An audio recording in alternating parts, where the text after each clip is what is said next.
This is Southampton Town Supervisor Jay Schneiderman. I'd like to call to order this regular meeting of the Southampton Town Board on this 26th day of May, the year 2020. Please rise and join me for the Pledge of Allegiance.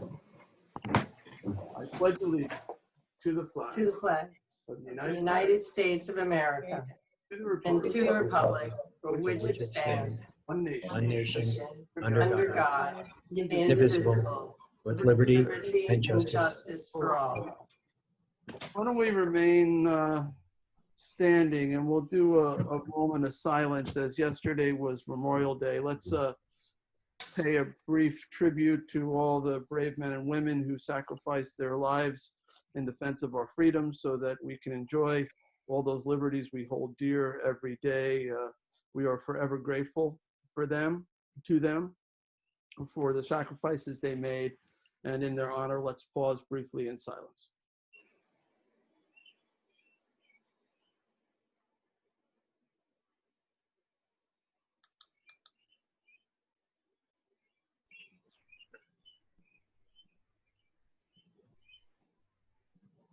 Okay, please be seated.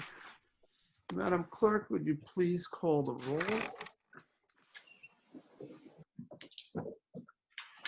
Supervisor Schneiderman. Present.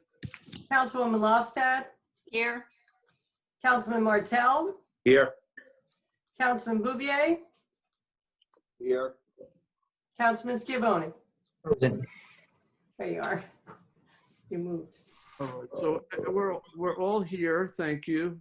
So let me just start off before I kick it over to Ryan to give us an update. Just a couple things from my end. This was an eventful weekend, besides all the solemn tributes to our fallen heroes. We were visited by quite a number of people who were in search of fish in our area, and caused quite a bit of issues, from litter to overcrowding to concerns about social distancing. Police did issue quite a number of tickets. On Saturday morning, we restricted half the parking at the end of North Sea Beach. That turned out to be effective, but not effective enough, as people still walked further and further distances. Then we ended up having to shut the beach down entirely. The next day, I think we had it limited to 20 people on the beach fishing at a time. I think we still closed it at the evenings. We had problems with some other road ends, Sabonic, out at Hampton Bays, a few areas, East and West Landing. So I did, just a few minutes ago, issue a revised executive order that extends the parking restrictions that are already in place under the current emergency order, that says that the parking at our beaches is restricted to residents only. So that includes, full-time residents and seasonal residents. What? No, I need a cord. Can somebody mute that phone? Got it. Charles, thank you. So it extends the restrictions to these road ends that lead to public beaches and waterways to resident-only parking. You need the town sticker, which you can get as a renter as well. But it also deals with people on the beach, even if you come by bike or taxi or walk a great distance. The beaches will be reserved for residents only. The emergency order, I can only extend it for 5 days because it's a suspension of a local law. So it likely will be extended after those 5 days. So this will take us to June 1st. I know the town board's been very involved with this issue. I've got a tremendous amount of correspondence, texts, and emails. People were very concerned. I conferred extensively with the police department and Bay constables, in making this determination, and the trustees, that we needed to do more than we had in place. I don't think anybody was anticipating, we were all thinking about the ocean beaches, but I don't think anybody thought that the Bay beaches would attract so many fishermen from as far away as Queens and even further. I think word got out that the porgies were running, and the people flocked here in droves, and created so much crowding that the police determined they could not enforce the social distancing requirements, and that led to the more restrictive actions. I think partly because so many beaches are closed in other areas. So I'm happy to answer questions about the new emergency order at any time. I'm going to get you guys copies of it. The clerk, I just emailed a copy to Sunday. We will get it to all media as soon as we can. And the other thing is it appears that the governor is poised to reopen our region, the Long Island region, to phase 1, which includes carpentry and construction, some landscaping, planting, some curbside pickup for retail.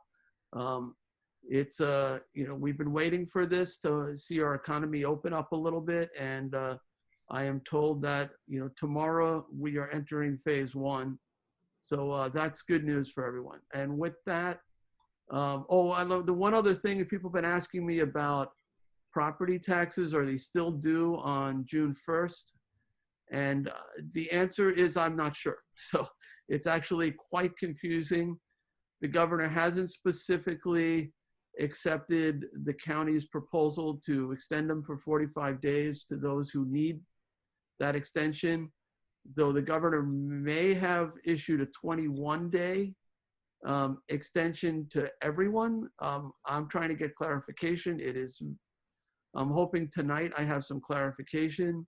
So as far as I'm concerned, the taxes are still due May 31st or June 1st, which is the Monday, though I'm anticipating some relief, but I don't really know how to advise people at this moment. Maybe Ryan has more information than I do, but we are certainly trying. So Ryan, do you want to give us some updates? Yeah, sure. Thanks, Supervisor.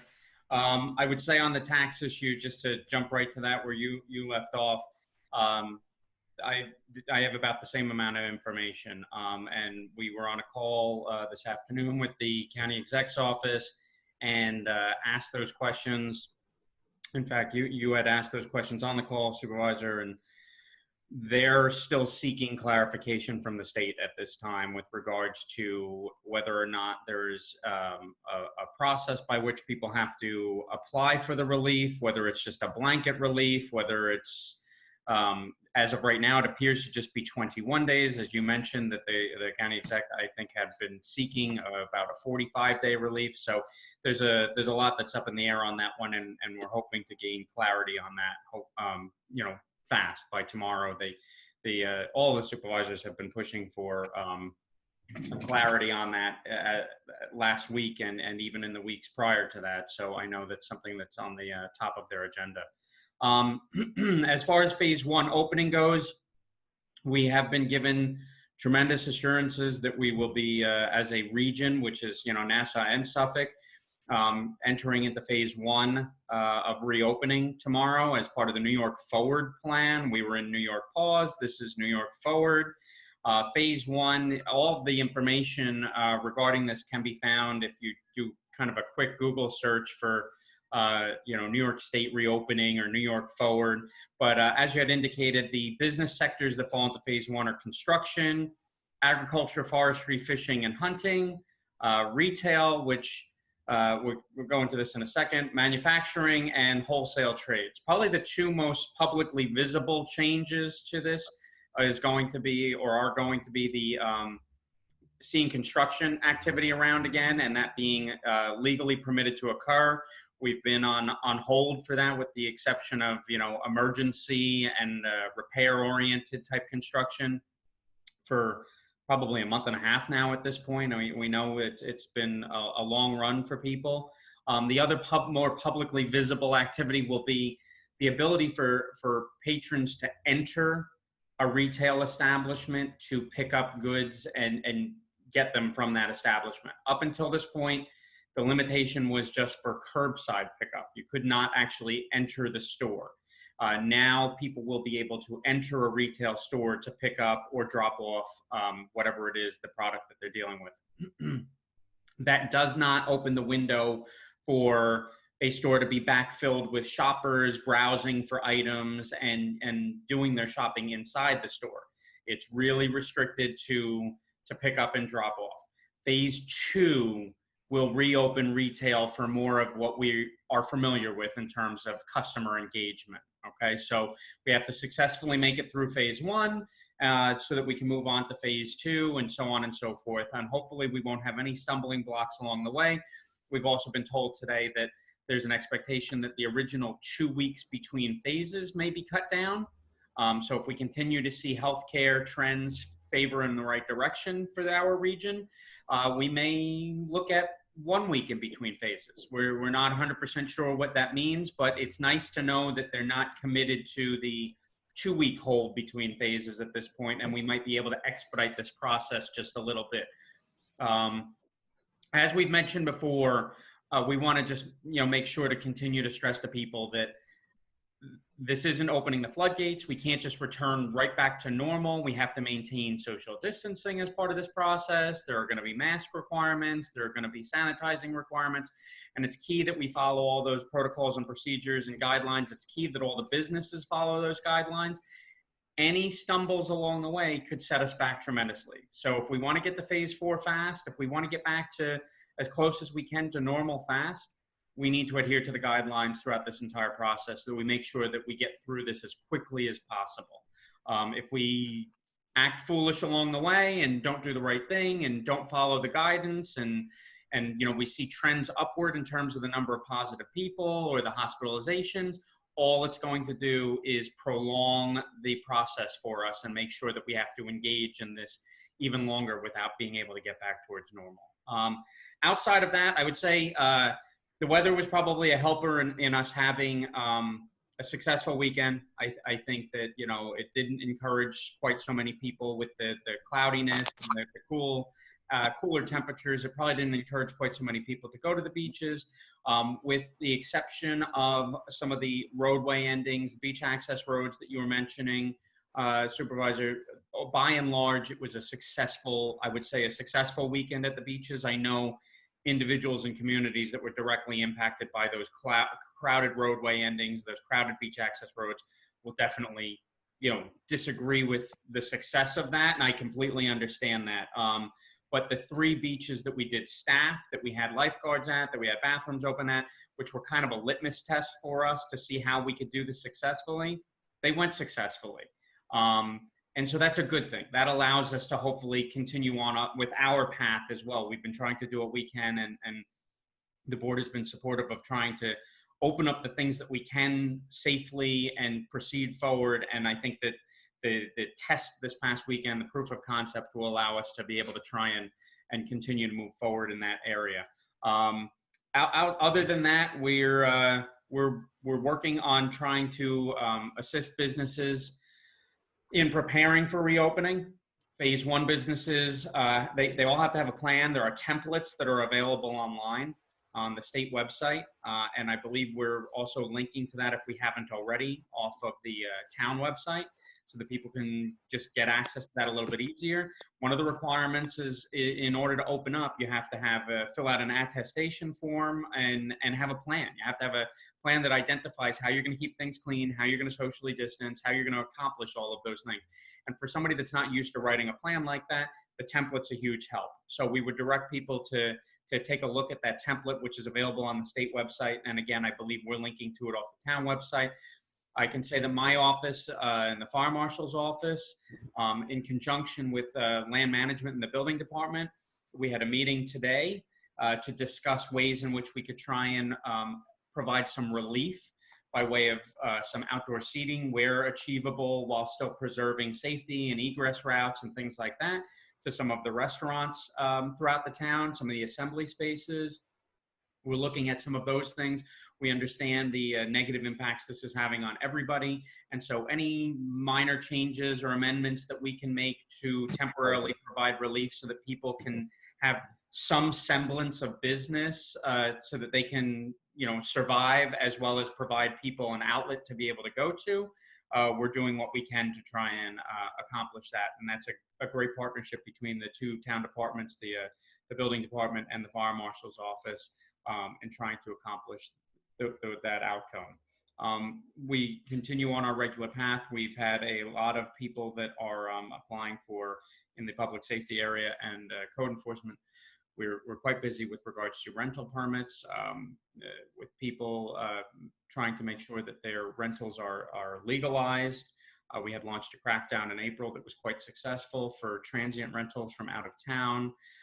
And with the non-resident beach passes requiring proof that someone is attached to a residency within the town of Southampton, it is also causing some people to legalize rentals that they have admittedly acknowledged have been going on for years and that they hadn't secured a permit for. So that's a positive outcome of the residency changes that we've made to try and control some of those accesses a little bit better and not have too much of a swarm to our town beaches.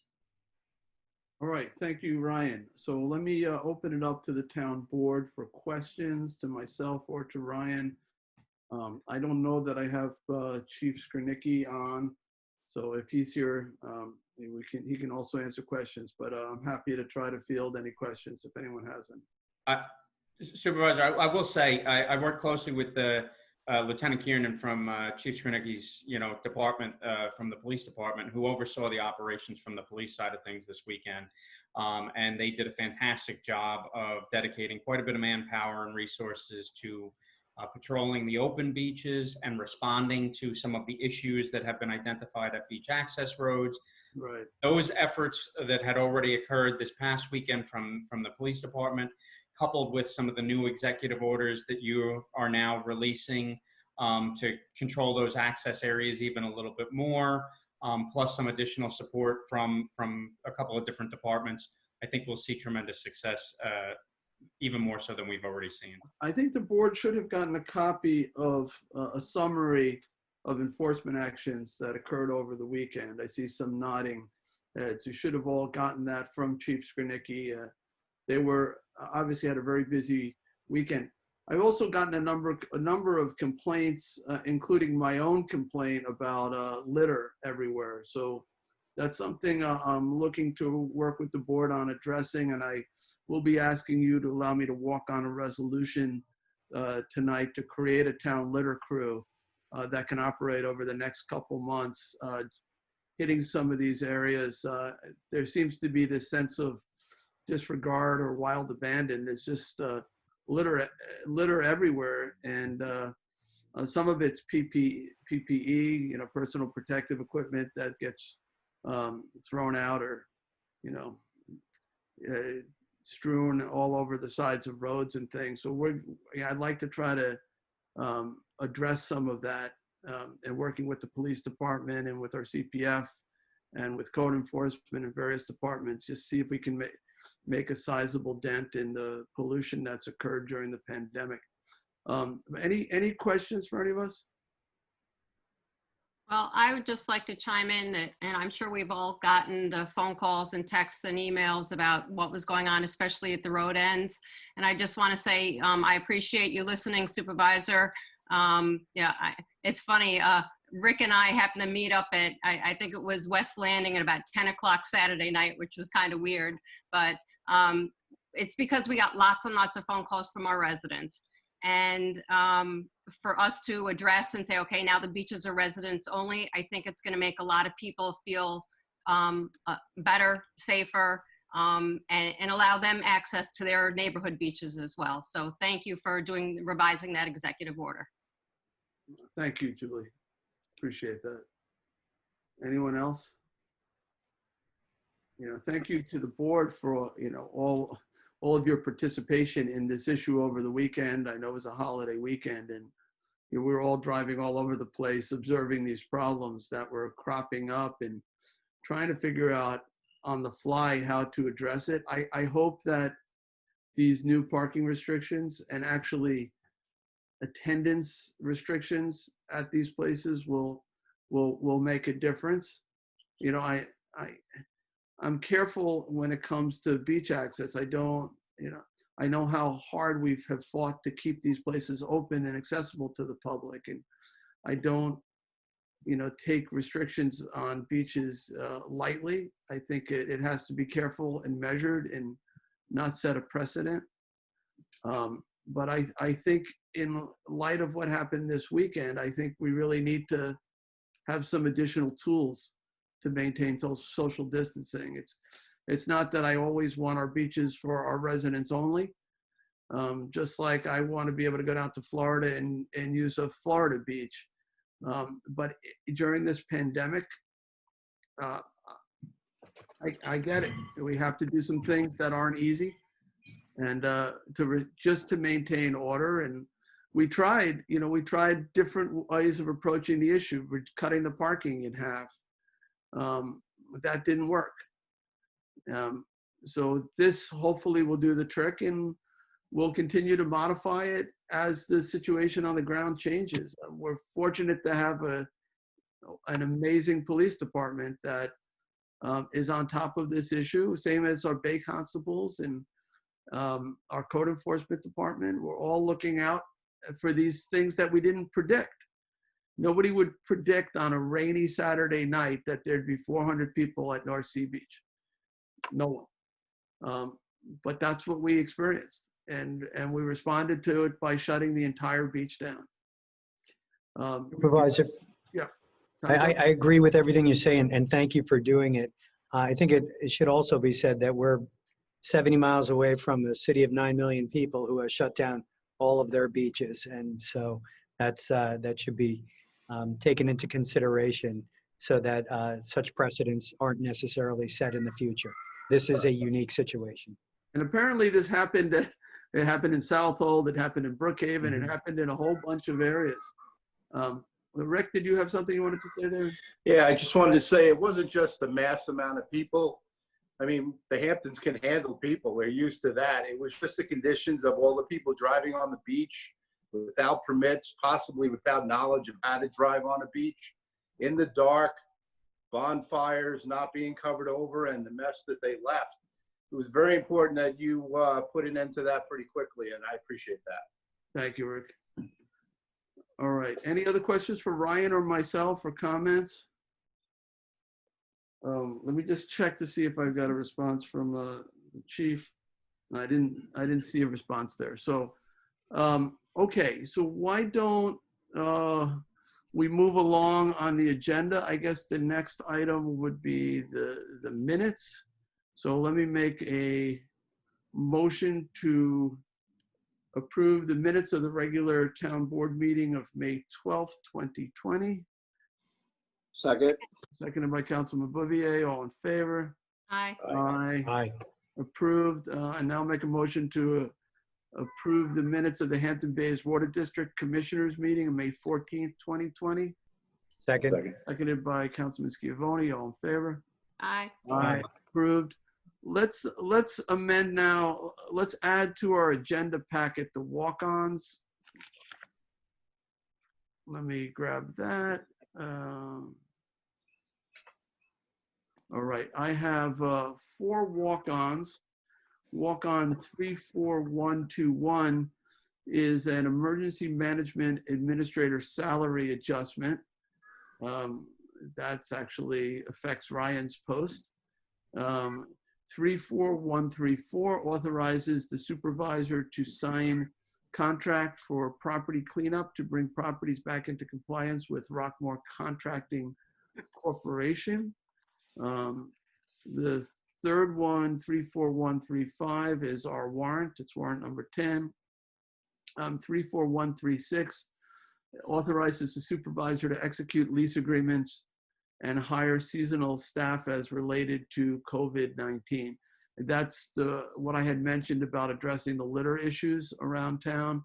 That will allow us to put together, I think, 3 pickup trucks and a crew of 6 people working full-time on a seasonal basis to address the litter problems.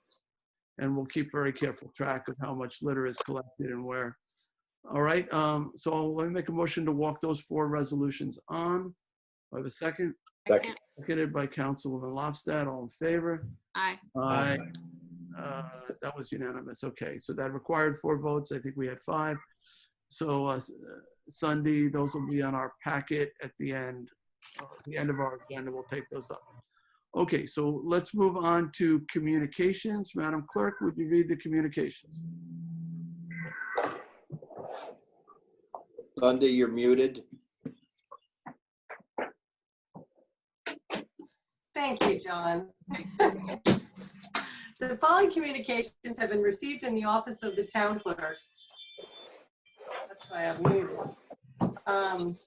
We have received public notices from the town of East Hampton, their public hearing notices regarding CPF and Community Choice Aggregation Program, Village of Sag Harbor Emergency Order, financial disclosure statement filings from the listed individuals, and the following reports were filed from the Landmarks and Historic Districts Board, a certificate of appropriateness for 17 Huntington Lane in Flanders for the Thomas Dunbar House. And that concludes the communications for this meeting's agenda. All right, thank you, Cindy. All right, so we're going to move on to public hearings. Before we do, and there are 3 of them, they all pertain to the protection of cultural resources within the town. The first public hearing has to do with the protection of unmarked graves. This is a set of rules to follow if you inadvertently encounter possible human remains. No such law exists at the state or town level. The second one imposes a moratorium in some areas recognized by the state to be ancestral burial grounds and habitation areas of the Shinnecock Nation. The third one is similar. It's also a moratorium, but it's a little more extensive in terms of the properties that are included.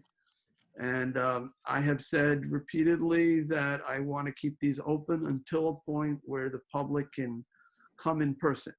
So it's not that we won't entertain anyone who wants to speak today, but please, if you are going to speak, be aware that as the sponsor, I will be moving to adjourn these to a later date.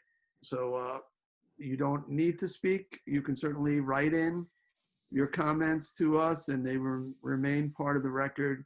But you certainly have the right to speak if you so choose. So Sunday, would you read the first public hearing notice? Certainly. Public hearing number 1, to consider amending Town Code Chapter 330 zoning to add Section 330-333 entitled Protection of Unmarked Graves. All right, thank you. And again, this is the protocols to follow if you do encounter human remains or likely human remains. All right, Charlie, do we have anyone who has it? Well, first, Sunday, do we get anybody who wanted to have a letter read during this hearing? Yeah, we did have something submitted, but I think it may have just been, I don't believe it was for this particular hearing. All right, and Charles? We distributed it to the town board, but it was not asked to be read. Is there anyone queuing to speak at this public hearing? I don't know. There's no way I can really tell. There's a lot of people on, and they're all muted. So can you anyone who would like to speak? Can you unmute them and I will just simply ask the question? And well, they can hear you. Right, but have you muted them or they are muted? They are muted, so they can unmute themselves if they want to speak. All right, but so I don't. Let me ask the public. 1,000 people to do that at once. All right, so let me just ask all those who are listening, is there anyone who is here to speak specifically on this first public hearing on the graves protection and protection of unmarked graves, the protocols for what to do when you encounter, if you encounter likely human remains? Yes, I'd like to say something. Okay, Mr. Donahue, go ahead. You have 3 minutes. All right, great. On this proposal, I'd like a further explanation of the timeline that anyone would be restricted for developing their property once if anything is discovered on their property during a project. Because as you know, a lot of people finance projects to be held up by new laws that would restrict anybody from expanding their house, digging a pool, improving their property, cannot be held up. There's timelines on the bank. It's a very expensive process. And the fact that everybody in this community is paying the same taxes as everybody else, and we know that the remains could be found anywhere in the Hamptons or the East End or the North Fork, this small section that you've segregated seems to be an area that's isolated for other reasons as well. There seems to be a little political climate going on here. There's a sign that was erected on the highway. There's, I guess, a proposal from the Indians to get a second sign up there at some point. I think we're being put in a position of a pawn for political aspects. So, Mr. Donahue, first, I think you may be wanting to speak at one of the other hearings, but this one is the one that applies town-wide. So some of what you're saying, yes, there is a time frame. There are some timelines. It's designed to move quickly if you do inadvertently disturb a grave site. We tried to make it move as quick as possible. It is obviously tricky and sensitive. Jim, I don't have the law in front of me. Jim, can you answer that question? I do have the law in front of me. I'm trying to look for exact timelines, but I do agree with you, Mr. Supervisor. The law is based on existing state laws in other states, and the goal really is to make it as quick as possible. There's an initial time period. It only provides for a day for archaeological reviews, and then 36 hours. There's a notification to a respective committee. So everything's supposed to be moved in a very expedited fashion so as to address the comments of Mr. Donahue and other people. The state legislature and the other states have recognized that the goal here is to address, obviously, if there's a discovery of archaeological items of significance, bones or whatnot, but also not to hold up a particular project unnecessarily. So. But I mean, there is a financial concern for property owners that are looking to develop a property and to be respectful of any potential remains found. Right. The town seems to want to put in new laws that are designed by other states. We already have New York state laws. We have individually, we're all free title holders, and we own basically from our property lines down and our property lines up. As far as the air rights, it just seems that, I don't know, you guys are being sensitive to something, but putting in new laws and restricting potential development seems to be something that will always be something that you'll have a hurdle with the Indians, and no disrespect to them, but there's been $10 million plus spent in this small section that you have segregated already to preserve properties, always with the Shinnecox in mind. And it just seems that we're being saddled with additional laws. No, as like the supervisor did mention, this law would apply town-wide. So this is not just specific to Shinnecock Hills or other areas in the immediate area. And as you said, I mean, that's why we have public hearings. You certainly can give your opinion, and we can, if we think it's something of significance, or we can always modify the proposed law, and that's why we want to hear the input from individuals such as yourself, and we certainly can take that under consideration. So let me ask a question. If remains are found, where do the remains go? Well, that's in the law too. There's a process to determine that. It's possible that, you know, the building could be relocated slightly and the remains could stay in place. It's possible that the remains would be relocated on the property to maybe a corner of the property. It's possible that the remains would be removed from the property and a more fitting burial site determined in conjunction with the affected cultural group or relatives. It may not be Native American remains. It could be colonial remains. It could be 100 years ago. Just, you know, somebody, anybody, Native American. We don't know. So, you know, a burial site is a burial site, and it's important to protect the sanctity, you know, of those remains, whether it's, you know, my great-grandmother or your great-grandmother or whoever it might be. So, you know, the other laws that we're looking at hope to avoid the disruption of these sites by, you know, flagging the remains before they're disturbed. But if they do get disturbed, you know, we want to move relatively quickly on coming up with a plan. It could be a reinterment plan. That is possible. I can tell you the 2 sites where human remains have been found that I'm aware of, both have ended up in acquisition of the property by the town. That the owners were very happy to sell those properties to the town.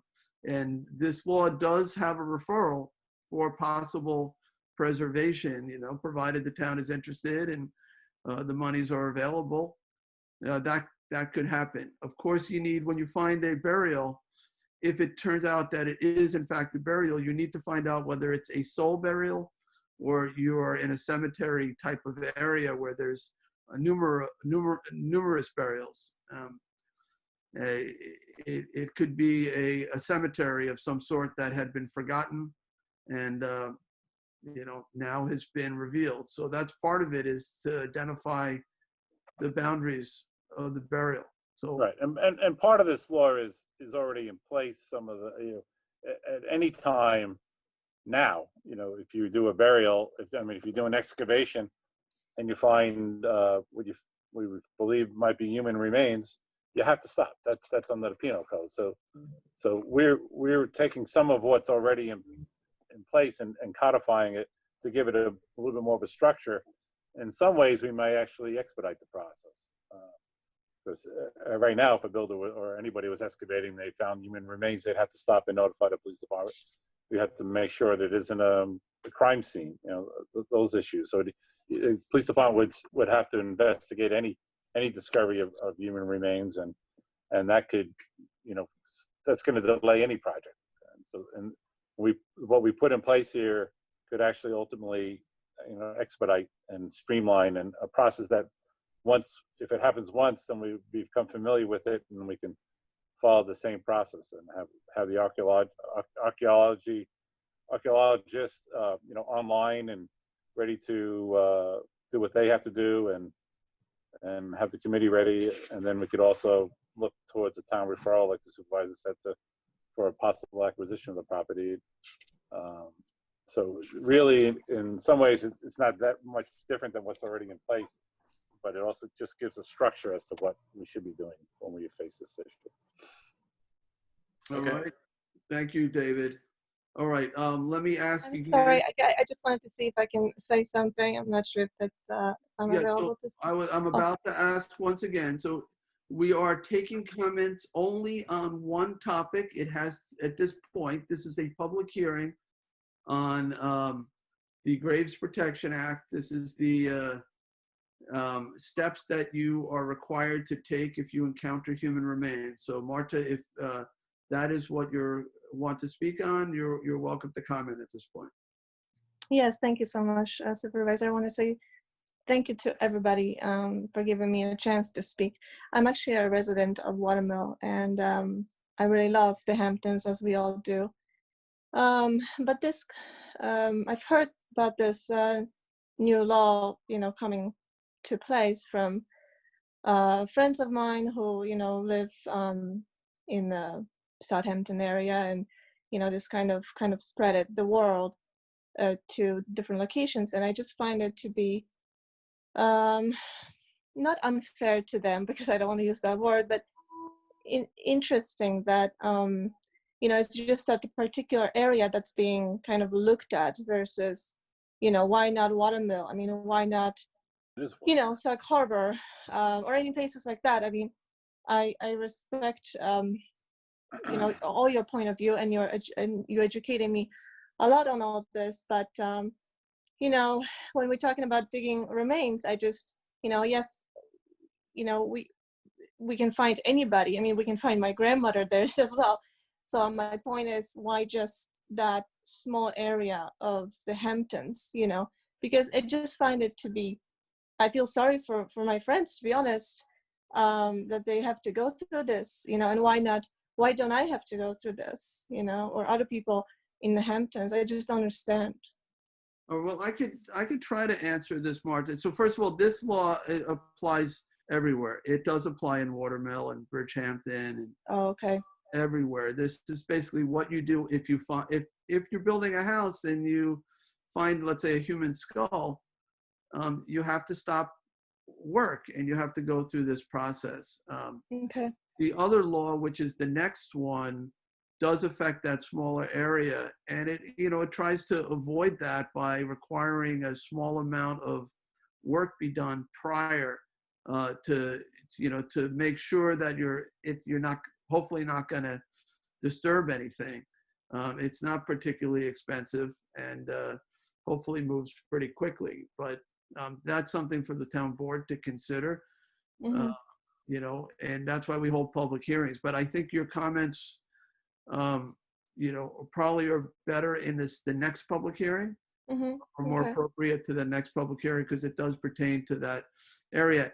And I didn't make up that map.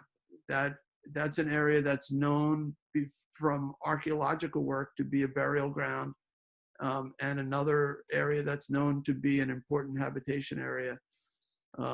That's why that area was chosen. It wasn't arbitrary. It's recognized by New York State as a culturally I see. sensitive area. But anyway, you know, we could incorporate your comments into that next public hearing if you wish, or we just give you another opportunity to speak, whatever you'd like. Okay, thank you very much. I'll look into the next date when I can actually speak.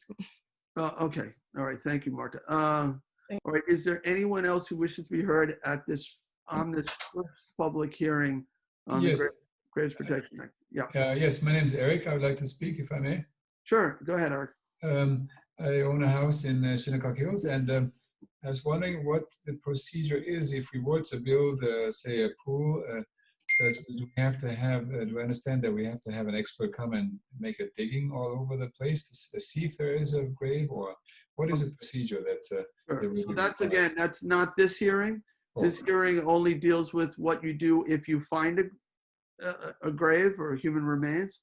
The next hearing, and that's throughout the town, Eric. That's the next one. This, Okay. so for the next hearing, there are different requirements in different areas. I'll get there in a few minutes, but the area that's known to be the burial ground, primary burial ground, yeah, if you're putting in a pool, you'd have to do some archaeological work. A fast review, it's very common, many towns require it. It's called stage 1 archaeology. Waiting. Just turn it off and close the windows.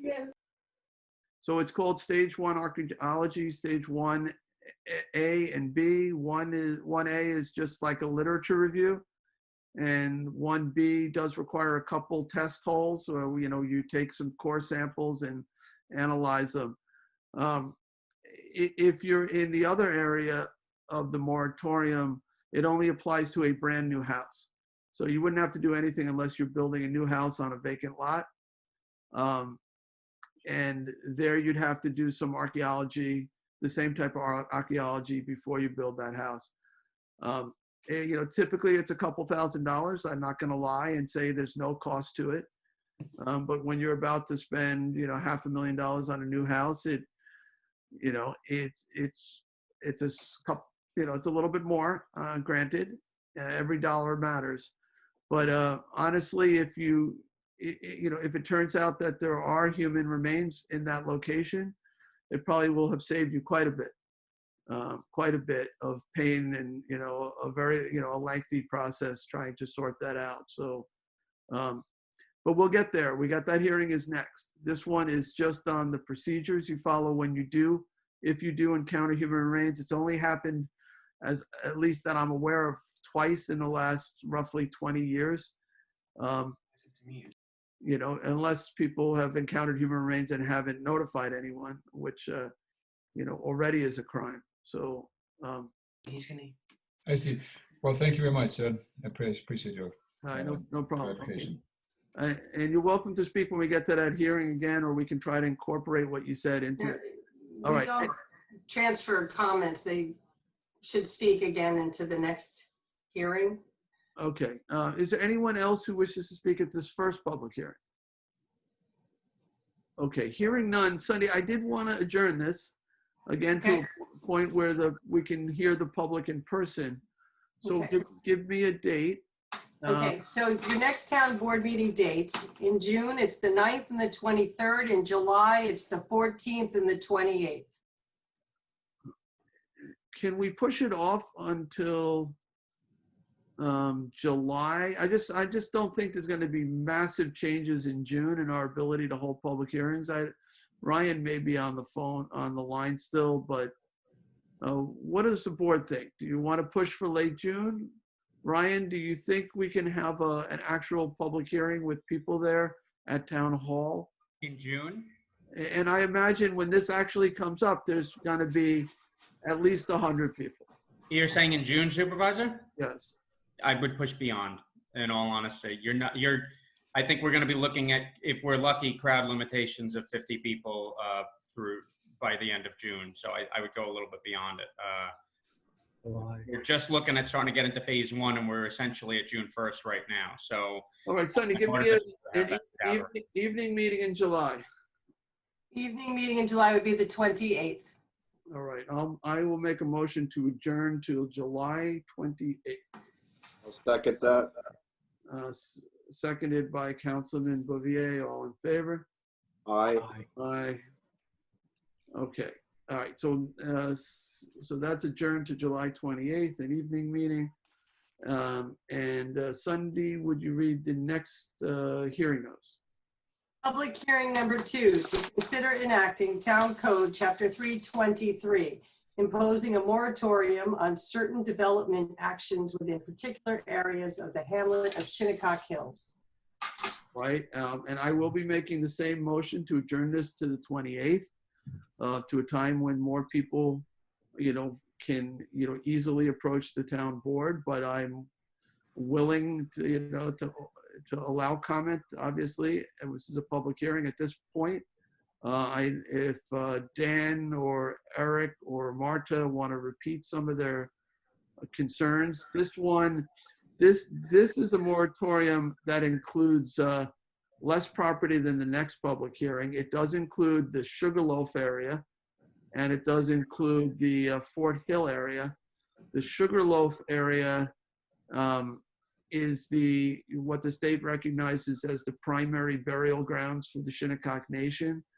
And the Fort Hill area is an important habitation area that may also contain burials as well. It basically says for 6 months while we review our policies regarding development in this area, if you want to develop in this area, you have to do stage 1A and 1B archaeology. So stage 1A is this literature review. Stage 1B is some test holes, it's not extensive, but you'd have to test a few areas, and it could lead to more archaeology if it shows that the site is sensitive.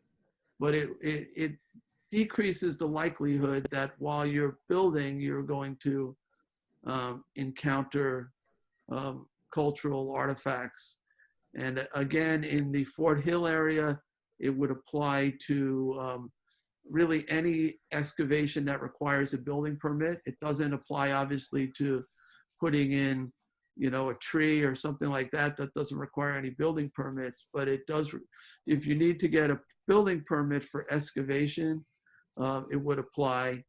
And in the Fort Hill area, it only applies to new home construction. So a vacant lot that would be where a brand new home would be going up. There aren't very many of them. There's maybe, I think, 5 or 6 possible lots that could be developed left in that area with new homes. So those would be affected by this. All right, so let me let me put it out to the public. Yeah, I guess maybe I can call people in the order they spoke before. Dan, did you want to put your comments on the record here? This is Dan Malone. I didn't have comments earlier, but I am further out east before Sag Harbor in the North Sea area, and I'm concerned about this creeping eastward to me. Is that? Oh, I'm sorry. So it wasn't Dan. It was actually David. Okay. So David, I can hold my comments. I'll hold my comments. Okay, hold your comments. Let's go. Let me go to David. I'm sorry, David Donahue. Did you want to put your comments back on the record here? Yeah, I do. I feel that the excavation of properties already happens. I think that the laws should be in place beforehand with a plan, so no moratorium is needed for people to go about their process of improving their properties. I could tell you that on 2 streets alone that were added to your group, that increased it from 125 houses to 240 houses or so.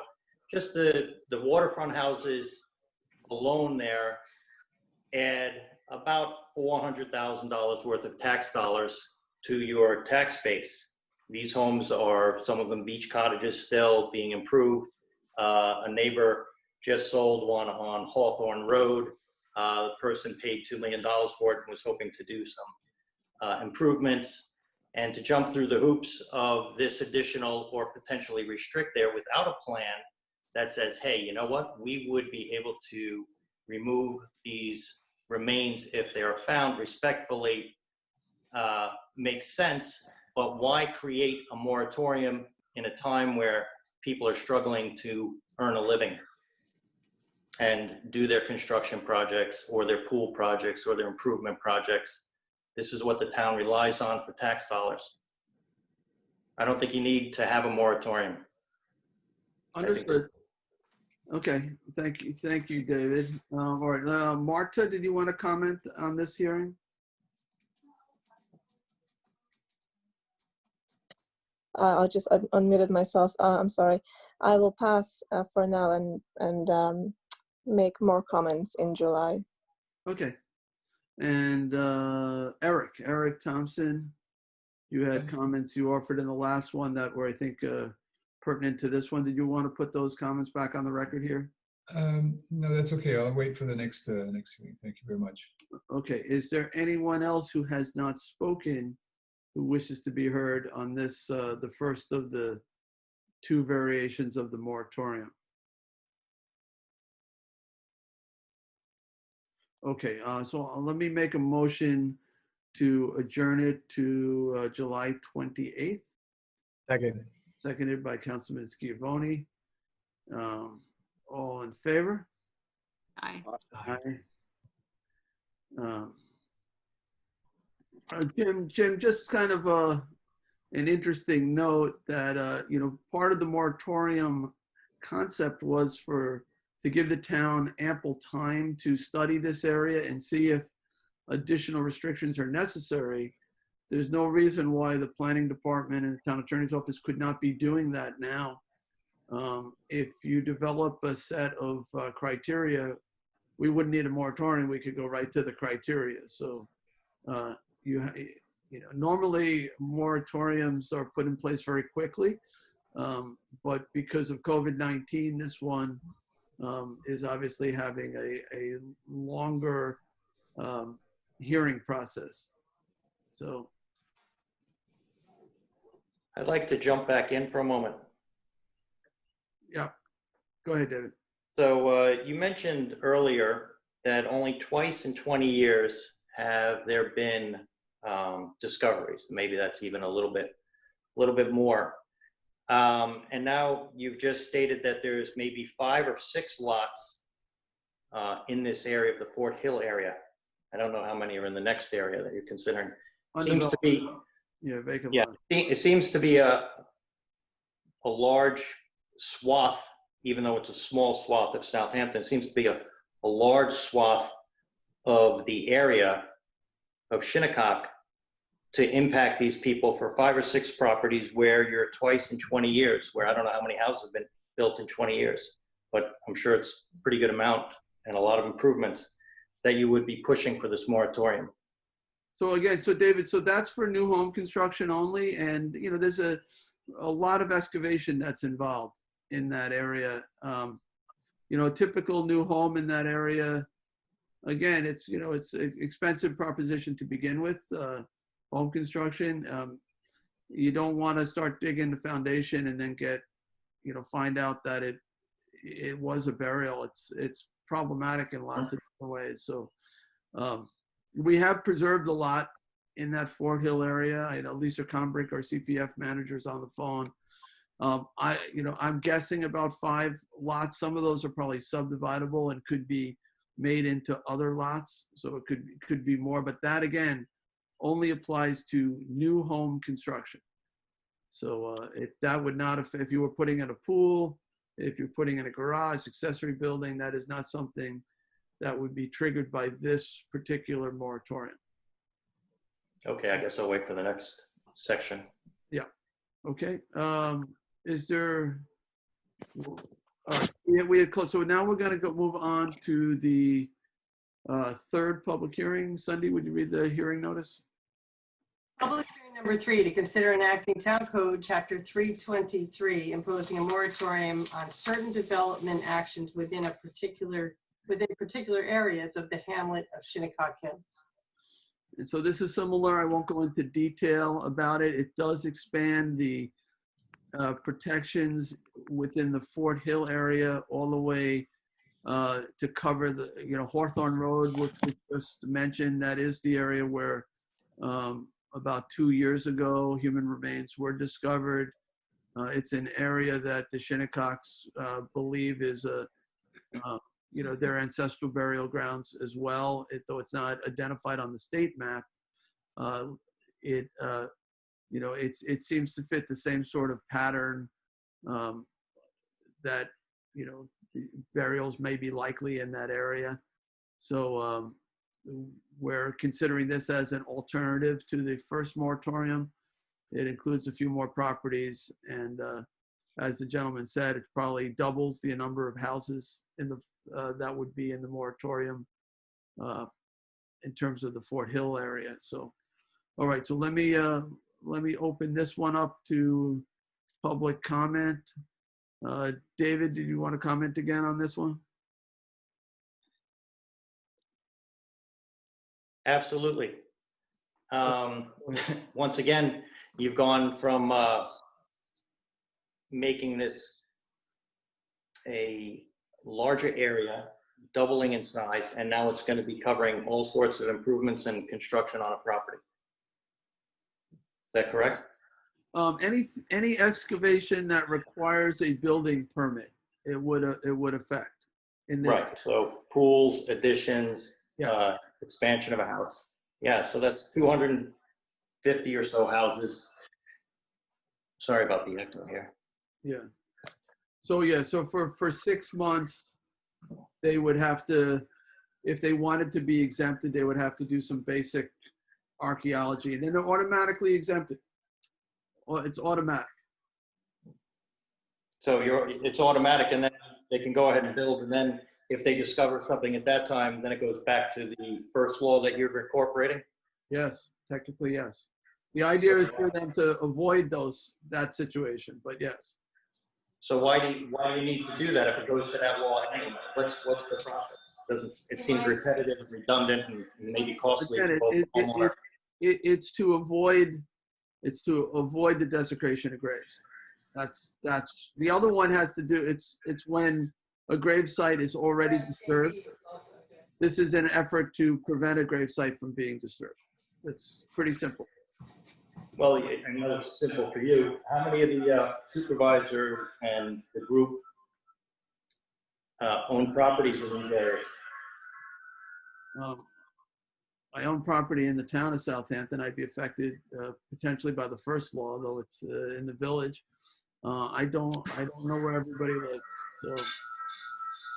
I don't think anybody on the board lives in the area that's. Yeah. I mean, East Hampton has a similar law, affects a lot of properties. Anything that's in a, certain proximity to known, archaeologically sensitive discoveries. It's not so unusual, a law like this, but again, you are entitled to your opinion. The board hasn't had an opportunity to discuss this yet, and they certainly will consider everything you have to say. I have 3 properties in the area that you added. I find this to be an overreach of the board, and the impact to me and other residents of this area are feeling a little threatened by the process. I appreciate that. Okay, thank you, David.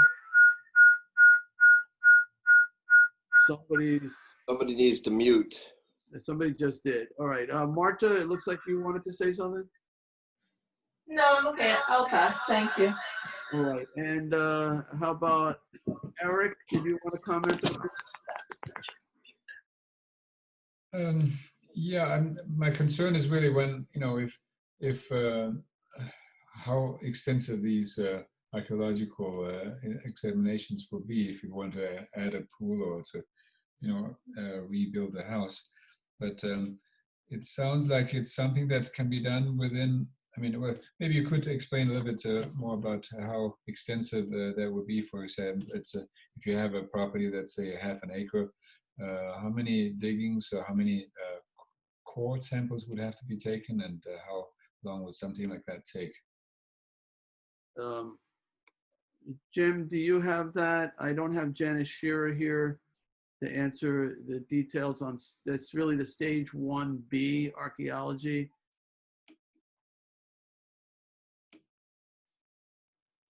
You're muted, I think, Jim.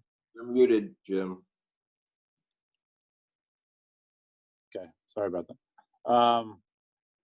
I'm not exactly sure what's involved in it just says the stage 1, the archaeological study. I don't believe it's extensive as far as the amount of digs. I think it's more about historical review of what could possibly be on the site. And also we also had discussed about possibly utilizing the ground penetrating radar when available. Yeah, I wanted to jump in on that. Just that in many cases, it's non-invasive review of the, and if there's something on the surface of the property that could possibly indicate that there's a grave, the next step is another non-invasive technique, and there's several, to look beneath the ground to make a determination as to whether a dig is even required.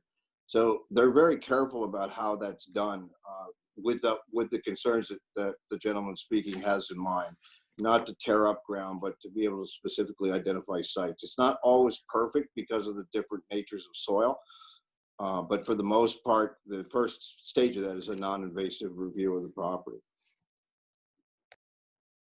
I see. Thank you for your clarification. So phase 1A is a literature search. I'm just pulling it up. Phase 1B is a field investigation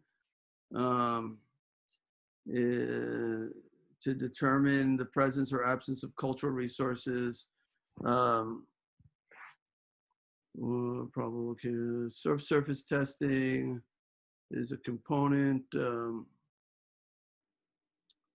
It's just a very basic review. It's not, phase 2 is a full site evaluation. There's data recovery later on. This is just that very cursory evaluation if there's likely remains, or, why don't we do this? Is we're going to adjourn it. Maybe I'll try to get Janice Shearer at the next one, our planning director, to do a presentation, or maybe an anthropologist like Joanne McLean, archaeologist, to give people a better idea of what might be involved, how quick it goes, what's the cost on a, let's say, whatever, somebody mentioned a half-acre site or typical house site.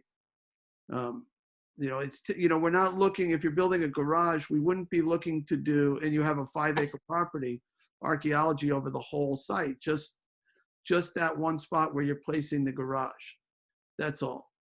So before you dig for the garage, we'd have a good sense that you're not going to disturb a grave. But why don't, since we know I'm adjourning it to the 28th, I will try to get somebody to answer more specific questions like that. I wasn't prepared tonight because I knew I was adjourning. You know, but we'll push for the 28th, or the first time where we're going to actually have a public hearing where, you know, the public can attend in person. All right, that was what, Eric's question, I think? Yes, it was. Thank you very much. Yeah, I'd be happy to get you that information. All right, anyone else who wishes to be heard on this third public hearing who has not spoken? Yes, I would like to be heard. Myers Bartlett. Okay, go ahead, Myers. Hi, Mr. Schneiderman. Thank you. And thank you for adjourning this. I actually had prepared a statement, but I would like to refrain from reading it so I can just do a little more work on it, if that's okay. But I do have a question, and that is for Lisa Combrick, who we had touched on this the last meeting. In just an attempt to understand where the town is standing on purchasing land that has been made available. I would like an answer to the question I had posed at the last meeting as to why the Preservation Fund chose to pass on the lot of land that was directly across the street from my previous lot of land, 10 Hawthorne Road. Jenna Myers, if you don't mind, since it's not directly part of, like, you're in the middle of a public hearing on a moratorium, and Yeah. though there might be tangentially related, I would say we're going to do public portion next. If you could hold off till public portion. Okay. And I will try to get Lisa to answer your question rather than. That would be great. I don't want to confuse the record here, so. Absolutely. Appreciate it. Anyone else on this public hearing, the moratorium version 2? Yeah, Jay, Michael Daly, I'd like to just say something, and that is we can't just go on the accounts of the number of properties that we are certain that remains have been found, because there are factual accounts of bags of bones being dropped off at the Shinnecock Nation, at their historical, their museum in the past, just bags of bones being dropped off there. And then there are numerous anecdotal accounts of contractors who have done a lot of work in the Shinnecock Hills, reporting that, yeah, remains have been found and just put in the dumpsters. So yeah, this is something that is going to long overduely pay respect to members of our community in an appropriate way. So, you know, I totally support what you're proposing here. All right, Thank you. Anyone else who has not been heard, who wishes to be heard at this, the third of the 3 public hearings?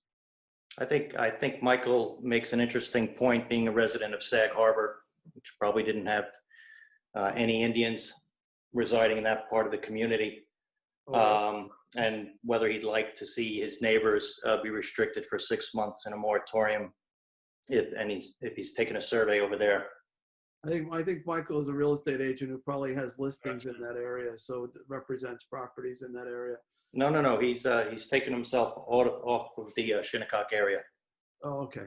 All right. Well, I don't know. I mean, it wasn't your turn to speak, David. I'm sorry, but now sorry. But now you did bring Michael, you know, into this. So Michael, if you want a moment to just respond back, I'll give that to you. But please, can we refrain from doing that? Sure. What I'll say is, if this was happening in Sag Harbor, I would be equally supportive of it at this point. Okay. Thank you, Michael. Thank you. Okay. So is there anyone else who has not spoken at this public hearing who wants to be heard? Okay, let me make a motion then to adjourn to July 28th. Seconded by Councilman Bouvier. All in favor? Aye. Aye. And Jim, could you just make a note too that I'd like to make sure we have Janice Shearer for Okay. that, and maybe Joanne McLean, if possible. Sure. Okay. I think that's a good idea. Okay, so that concludes our public hearing. So we're going to go to next to public portion.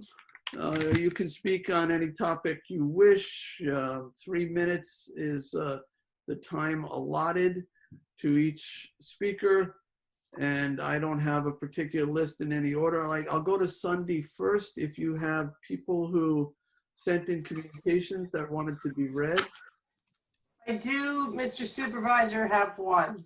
Okay.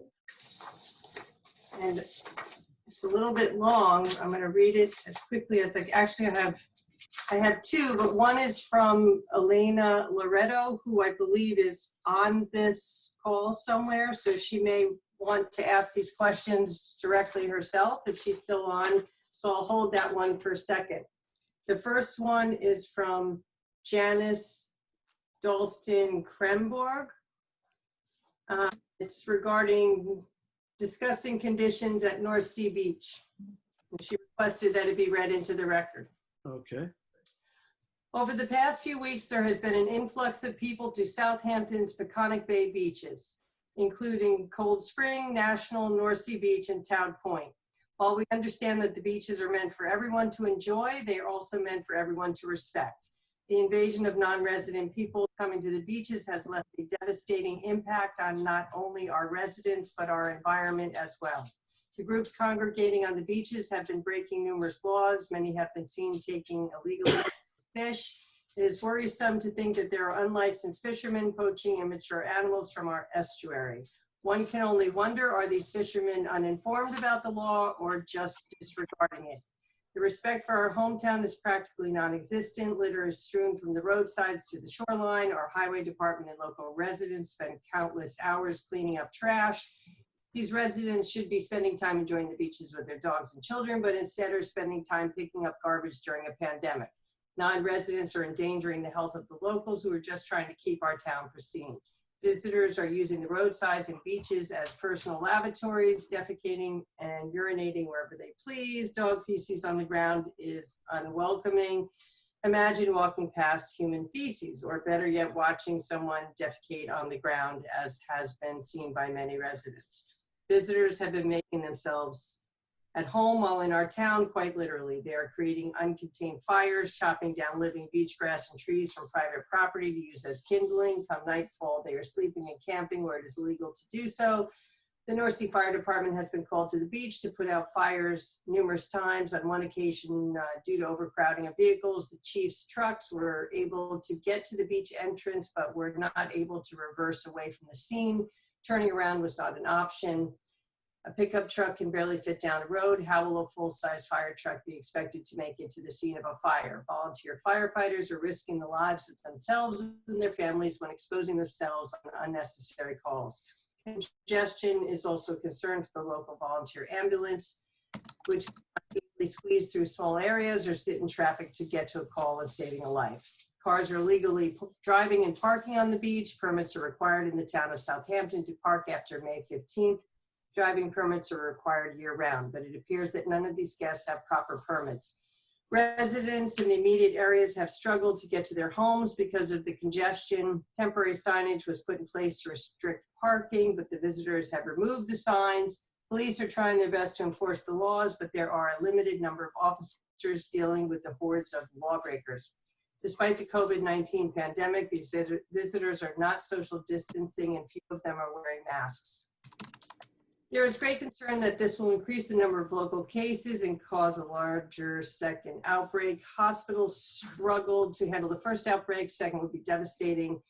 Everyone should be following social distancing. In conclusion, laws about unlicensed fishing, illegally capturing immature fish, littering, camping, parking, driving on, trespassing, social distancing, and mask wearing have not been followed. The concerns of the residents are as follows: loss of estuary life and a devastatingly rapid rate of habitat degradation, higher than normal traffic volume on the shoreline and roadside, strain on local police and firemen, future strain on hospital.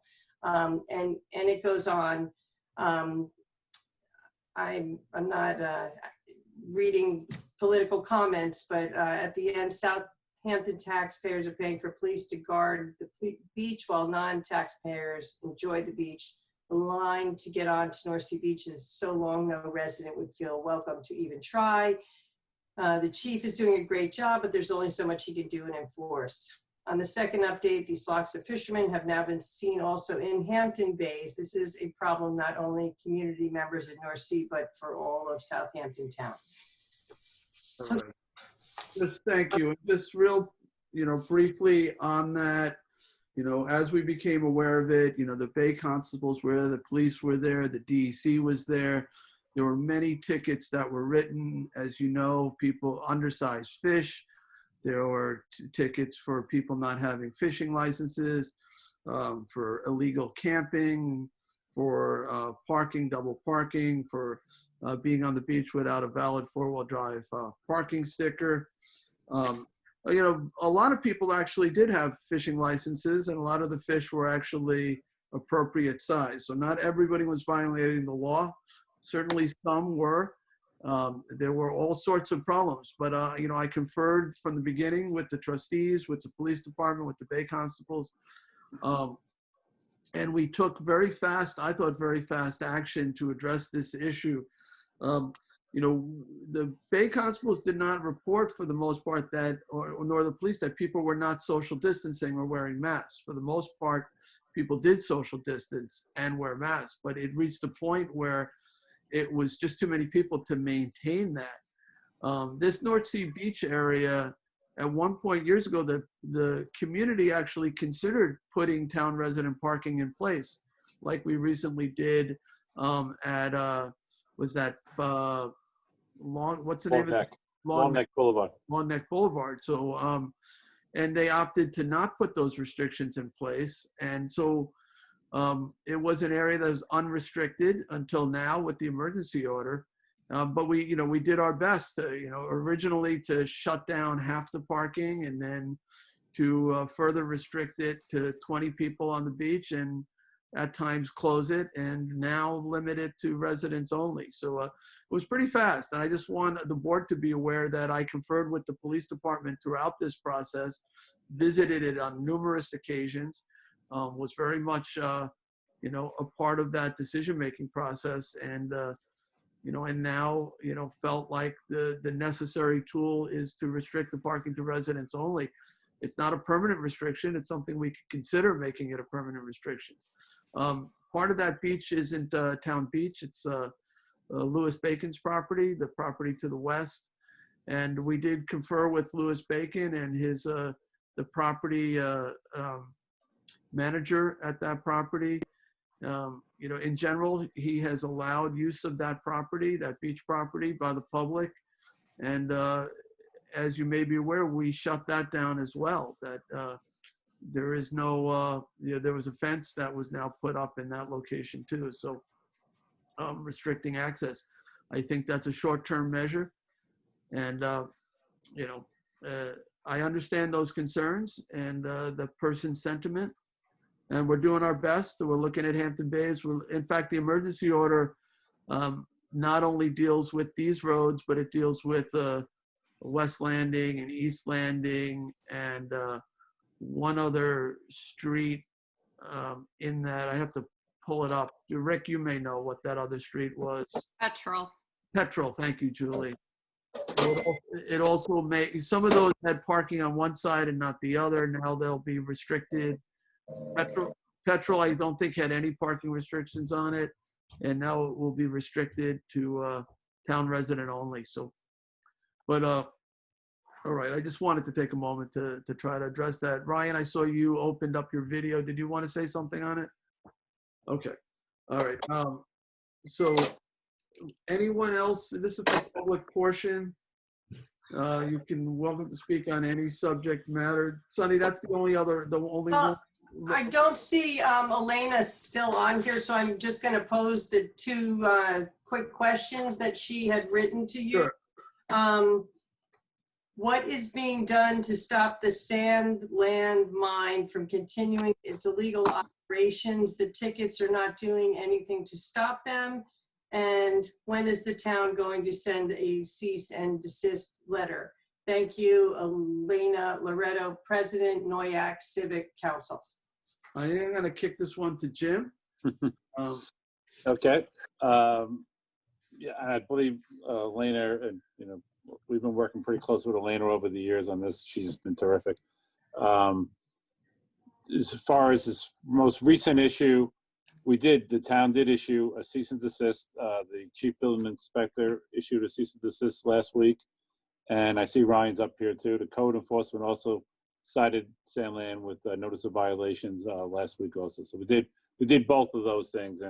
And I also contacted DEC directly, both the regional office and the Albany office, to express our concerns. Number one, that they issued this has to do with, if you recall, this is the modification of the permit to allow Sandland to bring in stone and concrete aggregate and, for saleable for sale.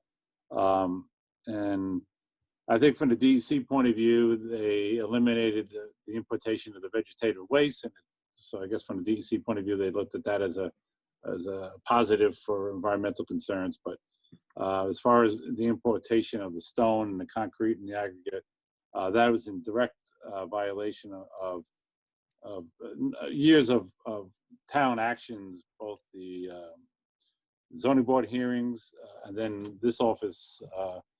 We went to the appellate division twice and had 2 positive decisions from the appellate division on this specific issue about whether they're allowed to bring in this concrete aggregate and the stone.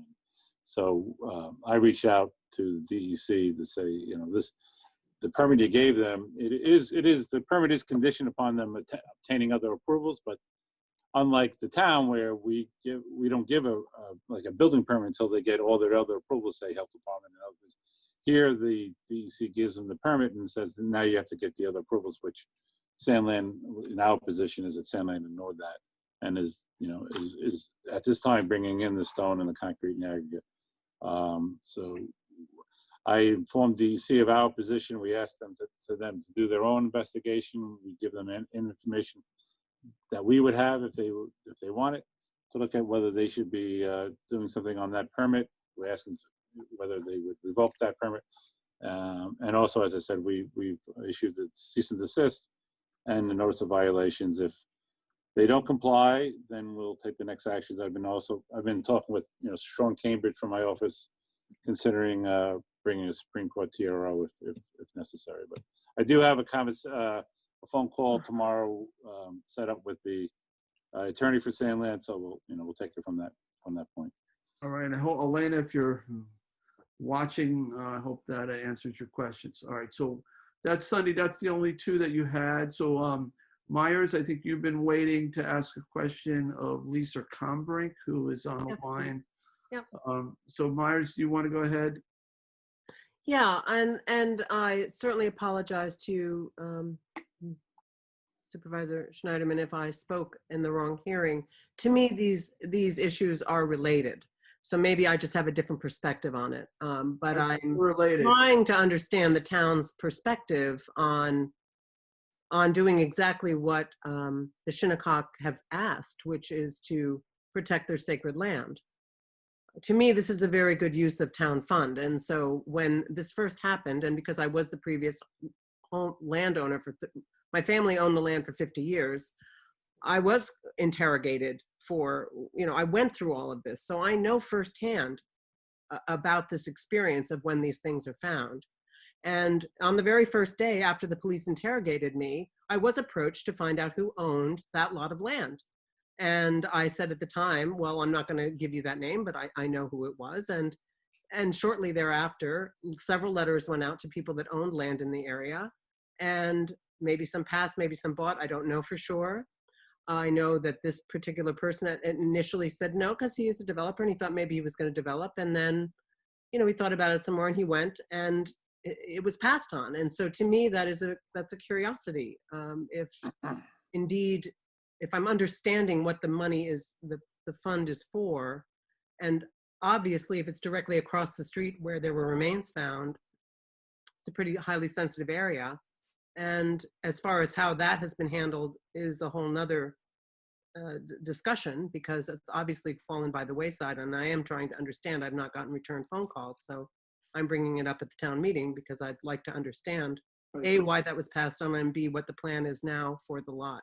So we're going to give Lisa Combrink, who's our CPF manager, an opportunity to respond. So Lisa? Thank you. Yes, good evening, Mr. Supervisor and Town Board. Just to respond to the question regarding the lot, we are going to take another look at that, and the CPF discussions are confidential, but we discussed it further among the Town Board, and we will take another look at that lot on Hawthorne that was brought to us. And with respect to the Hawthorne lot that was purchased with CPF funds probably about a year plus ago, we have a plan prepared for the restoration of that lot.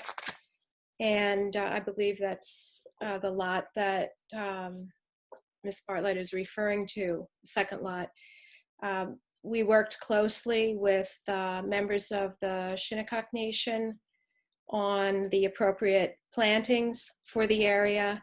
And we worked also with our engineering consultants to prepare the appropriate plan for removing a tremendous amount of topsoil that was brought onto the property and restoring the natural grade that was on that lot before it was built up. And so that natural grade will be restored, and also the retaining wall that was built without any permits will be removed. We expect that this will be bid out towards the end of the summer so that the plantings can be done during the fall when they have the best chance of taking.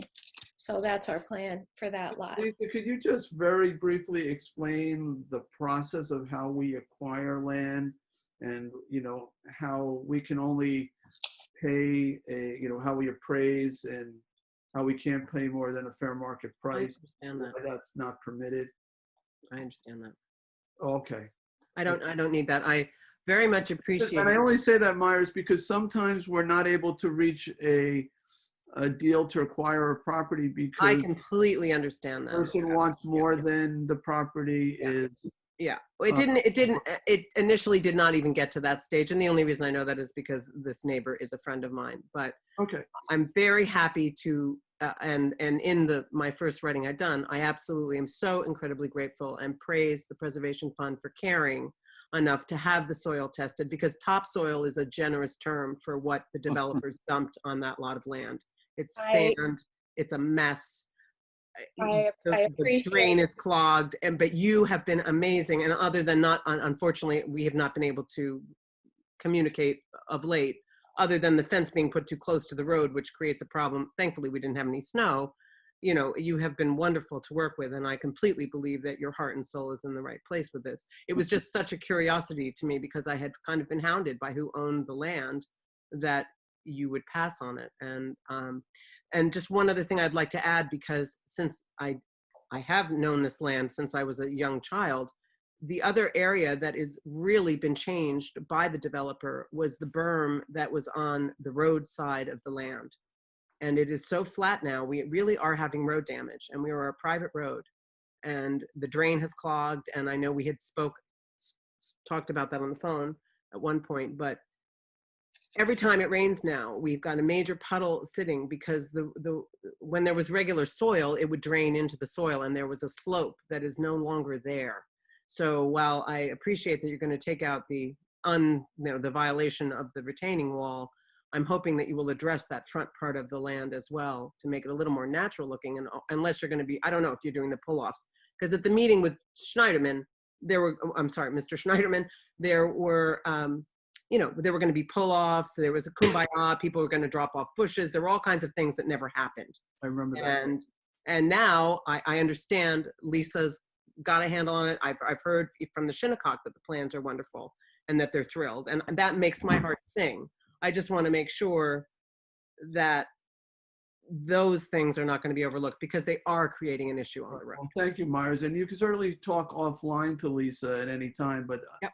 I don't know that we need to go into detail. No, I just wanted her to know that. I mean, I'm Yeah, very, no, and I thank you for those comments too. I think, and Lisa, we all think Lisa's doing a wonderful job, and I know her heart is in the right place on these things. 100%. And I also just want to say to you, Mr. Schneiderman, that the step to buy 10 Hawthorne was such a major step in the right direction. And that's why to have it finished with honor is really important for this area and for all the people involved, from the Shinnecock to the landowners to the town. It's a healing moment. So it just, I hope it will get finished. You're right. All right. Thank you, Myers. I hope so too. I do. All right. So let's continue on in public portion. Is there anyone else who wishes to be heard in public portion?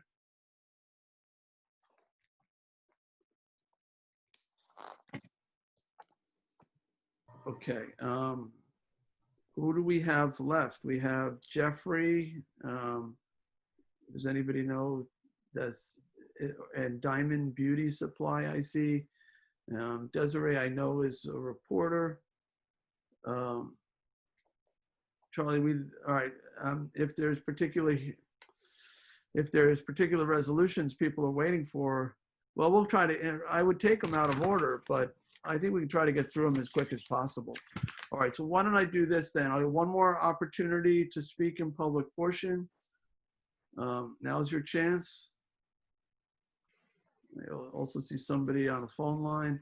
All right, I'm gonna make a motion to close public portion. Second. Seconded by Councilwoman Lofstad. All in favor? Aye. Aye. All right, so public portion is now closed. All right, so we will go to resolutions. And we'll just try to go through these as quick as we can in the order they appear. So I'm going to start with Resolution 439 of 2020, authorizing transfer of lands from Suffolk County, Shinnecock Hills, and amending the CPF management and stewardship plan to include the property. Is there a second? Second by Councilman Bouvier. And I don't see Jim, but I think these are ripe. In other words, they can be voted on. We had left the record open. Right. So, but now they're eligible for vote, right, Jim? That's correct. Yep. Yes, All sure. right. Yes, Mr. Supervisor. So let's have that vote. I have a motion and a second. All in favor? Aye. Aye. I see 5, including my own hands. So that is approved. All right. Moving on to Resolution 482. Authorize adoption of the 2020 CPF pilot plan and payment of the 2020 pilots. And Lisa is on the phone if anybody has any questions. So I have a second. Second. Seconded by Councilman Schiavone. Any discussion? Seeing none, I'll make a motion to approve. We had it's a motion and a second. Sorry, I'll call the vote. All in favor? Aye. Thank you. Approved. All right. Town Board Resolution 2020-493 of 2020, rejection of bids for the Hampton-based transfer station booth replacement. Second. Seconded by Councilwoman Lofstad. All in favor? Aye. Aye. Town Board Resolution 2020-494 authorizes supervisor to execute a contract with Suffolk County Office for the Aging for the residential repair program. Second. Seconded by Councilman Martell. All in favor? Aye. Aye. Approved. 495 of 2020 authorizes the supervisor to execute an intermunicipal agreement with the Village of North Haven for code enforcement services. Do I have a second? Second. Seconded by Councilman Schiavone. If there's any questions, Ryan is still on the line. So are there any questions about this? No, just a comment. As a resident of the Village of North Haven, this is a welcome addition to give Mayor Sander and the rest of the board different tools and opportunities to enforce their code. All right. Anyone else? All right. Hearing none, I'll call the vote. All in favor? Aye. Aye. All right. It's unanimously approved. Town Board Resolution 496 of 2020 authorizes the supervisor to sign contract extension for utility task vehicles with Motorcycle Mall Incorporated. Second? Second. Seconded by Councilman Lofstad. All in favor? Aye. Aye. Approved. Okay, Town Board Resolution 497 of 2020 authorized the purchase of a 2021 Freightliner dump truck from Trucks Incorporated using the Town of Islip contract. Second. Seconded by Councilman Schiavone. All in favor? Aye. Aye. Aye. Approved. Town Board Resolution 498 of 2020 authorized the renewal of Proof Point through New York State OGS contract with Software House International, SHI. Second. I missed a second. I'm going to give it to Councilman Bouvier. All in favor? Aye. Approved. 499 of 2020 authorizes the supervisor to sign any and all documents with LexisNexis for online access to motor vehicle accident reports for the town police department. Second. Moved by Councilman Schiavone. All in favor? Aye. Aye. Approved. 500 of 2020 authorized supervisor to execute a contract extension with J&V Auto Salvage, Inc. for removal of abandoned junk and decommissioned vehicles. Second. Seconded by Councilman Martell. All in favor? Aye. Aye. Approved. 501 of 2020 authorized the supervisor to execute a five-year contracts with on-call nurses at town's police department for blood work and SANE exams. That Second. is sexual assault nurses exams. Seconded by Councilman Lofstad. All in favor? Aye. Aye. Approved. Town Board Resolution 2020-502 to authorize the supervisor to sign a contract with PW Grosser for the evaluation of existing leachate pump station and tutorances. Second. Seconded by Councilman Martell. All in favor? Aye. Aye. Approved. Town Board Resolution 503 of 2020 award and authorize supervisor to sign contract with Thomas H. Gannon and Sons Incorporated to furnish and install microsurfacing and/or crack sealing. Second. Seconded by Councilman Bouvier. All in favor? Aye. Aye. Approved.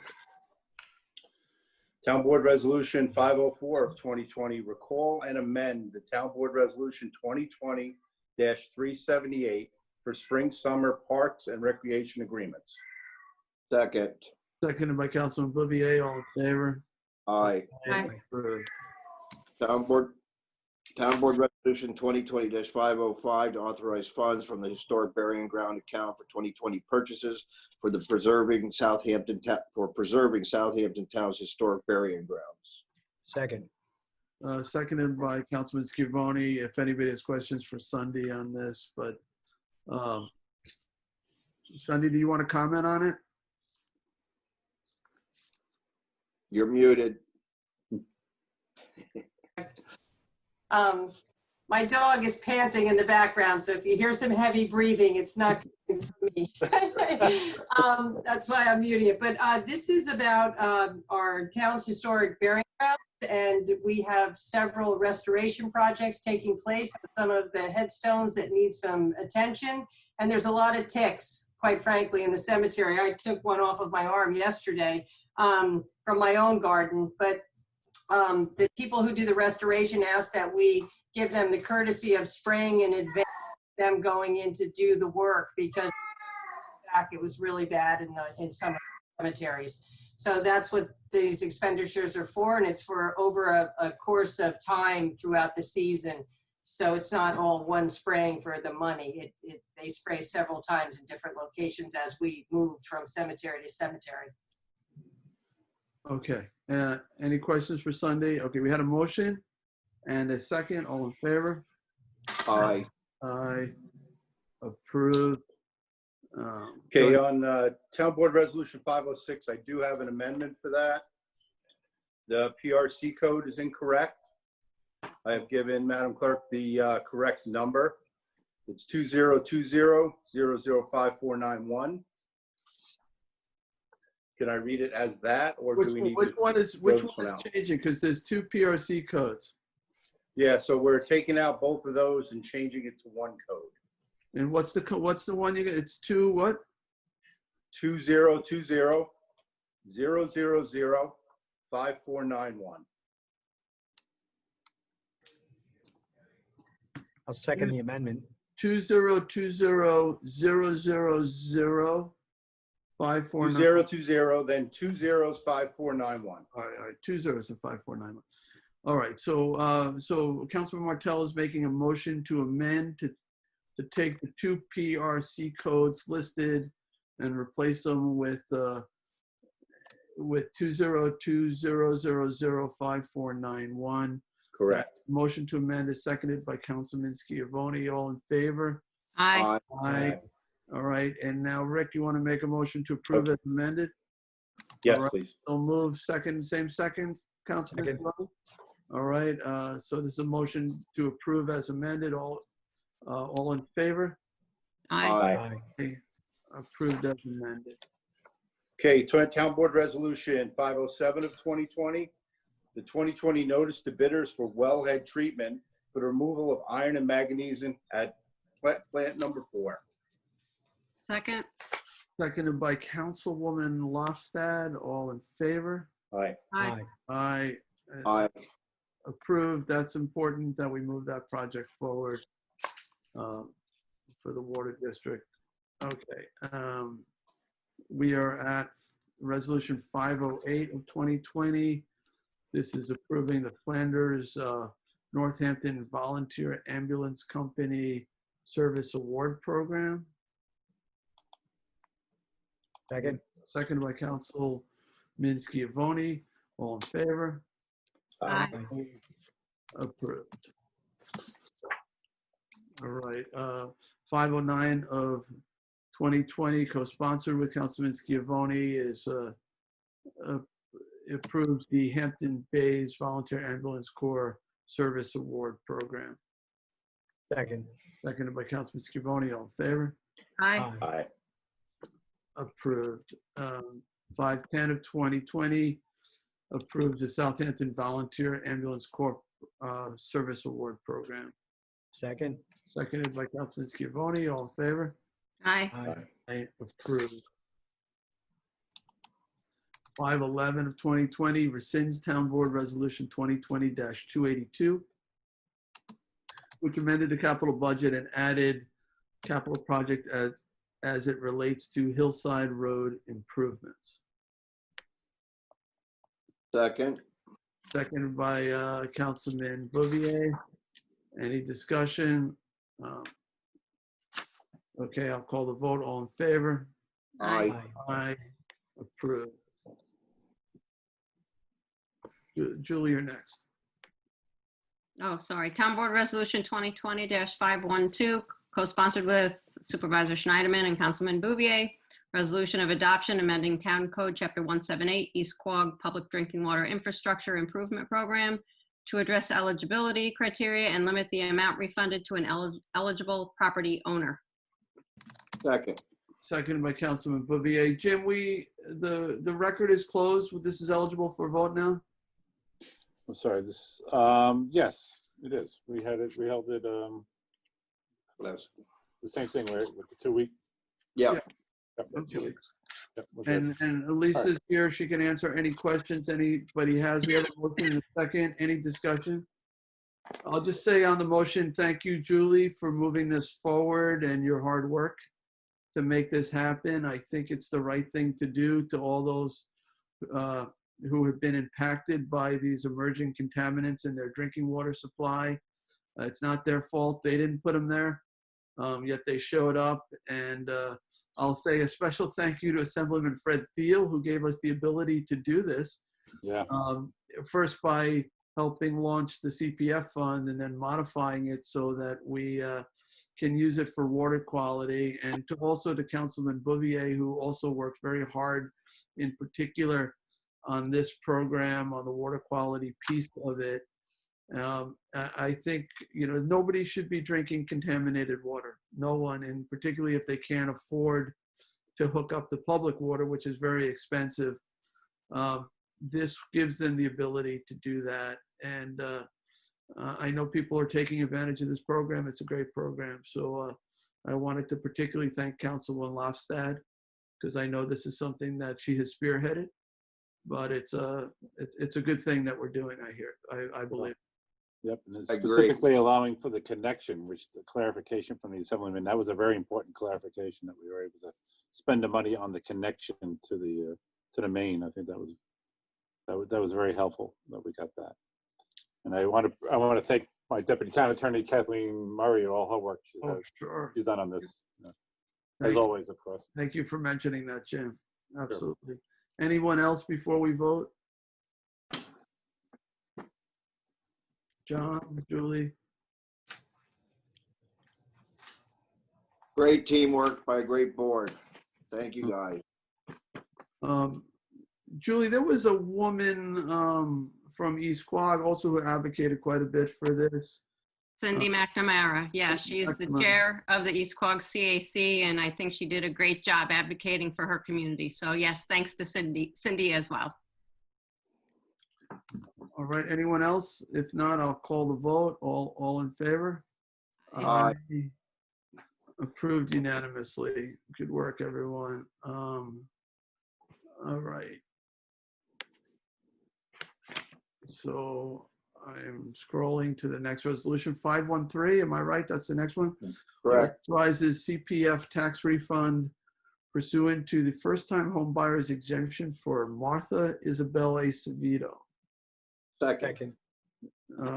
You were at the same time. I'm going to give it to Councilman Clovier. All in favor? Aye. Aye. Approved. The next tie I'll give to you, Tommy John. 5-1. Was this the one that there was an issue with? This is being withdrawn. Yeah. All right. So 514 is it needs to be withdrawn. I guess the retirement papers have been pulled. The person that's changed his mind, is that correct? That's what I understand. Do you want to table it or withdraw it? It's your. Well, I haven't heard anything from Sandra, so I'll make a motion to table, and if I get written confirmation that he has changed his mind, we'll withdraw it all. I do have a note on your agenda from your office from Janice Wilson. So what does it say? It says, note, resolution 2020-514 is to be withdrawn in very capital letters as the employee has withdrawn his retirement papers. Okay, then I'm sure she got that from Sandra. I can't imagine. Janice is pretty thorough when she. Okay, then I will. It's up to you. I can always reintroduce it at the next meeting. So I'll Sunday consider it withdrawn. Okay, and let's move on to the next one. Resolution 515 of 2020 appoints Brian Williams to Ordinance Enforcement Officer position in Community Preservation. Second. Second by this Tommy John gets it this time. I try to be fair. And most of us know Brian. He'll do a great job over there. Congratulations. Yeah. It's a loss to the fire marshals, but a gain to Lisa. Absolutely. Very much needed at CPF. So I'm really glad that's happened. Yep. So Ryan's probably not happy to lose him, but he'll still be. Lisa and I can fight tomorrow.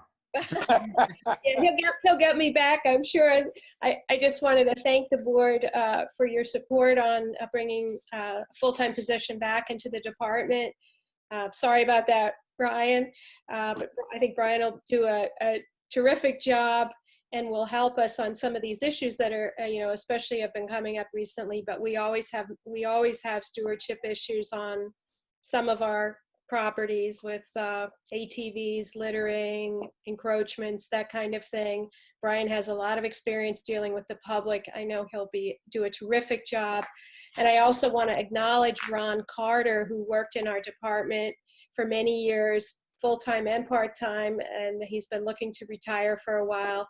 He's going to help Brian with a little bit of training before he officially retires, but I want to acknowledge the terrific job that Ron's done for our department over all these years. It's been such a steady hand, and I'm going to miss Ron a lot.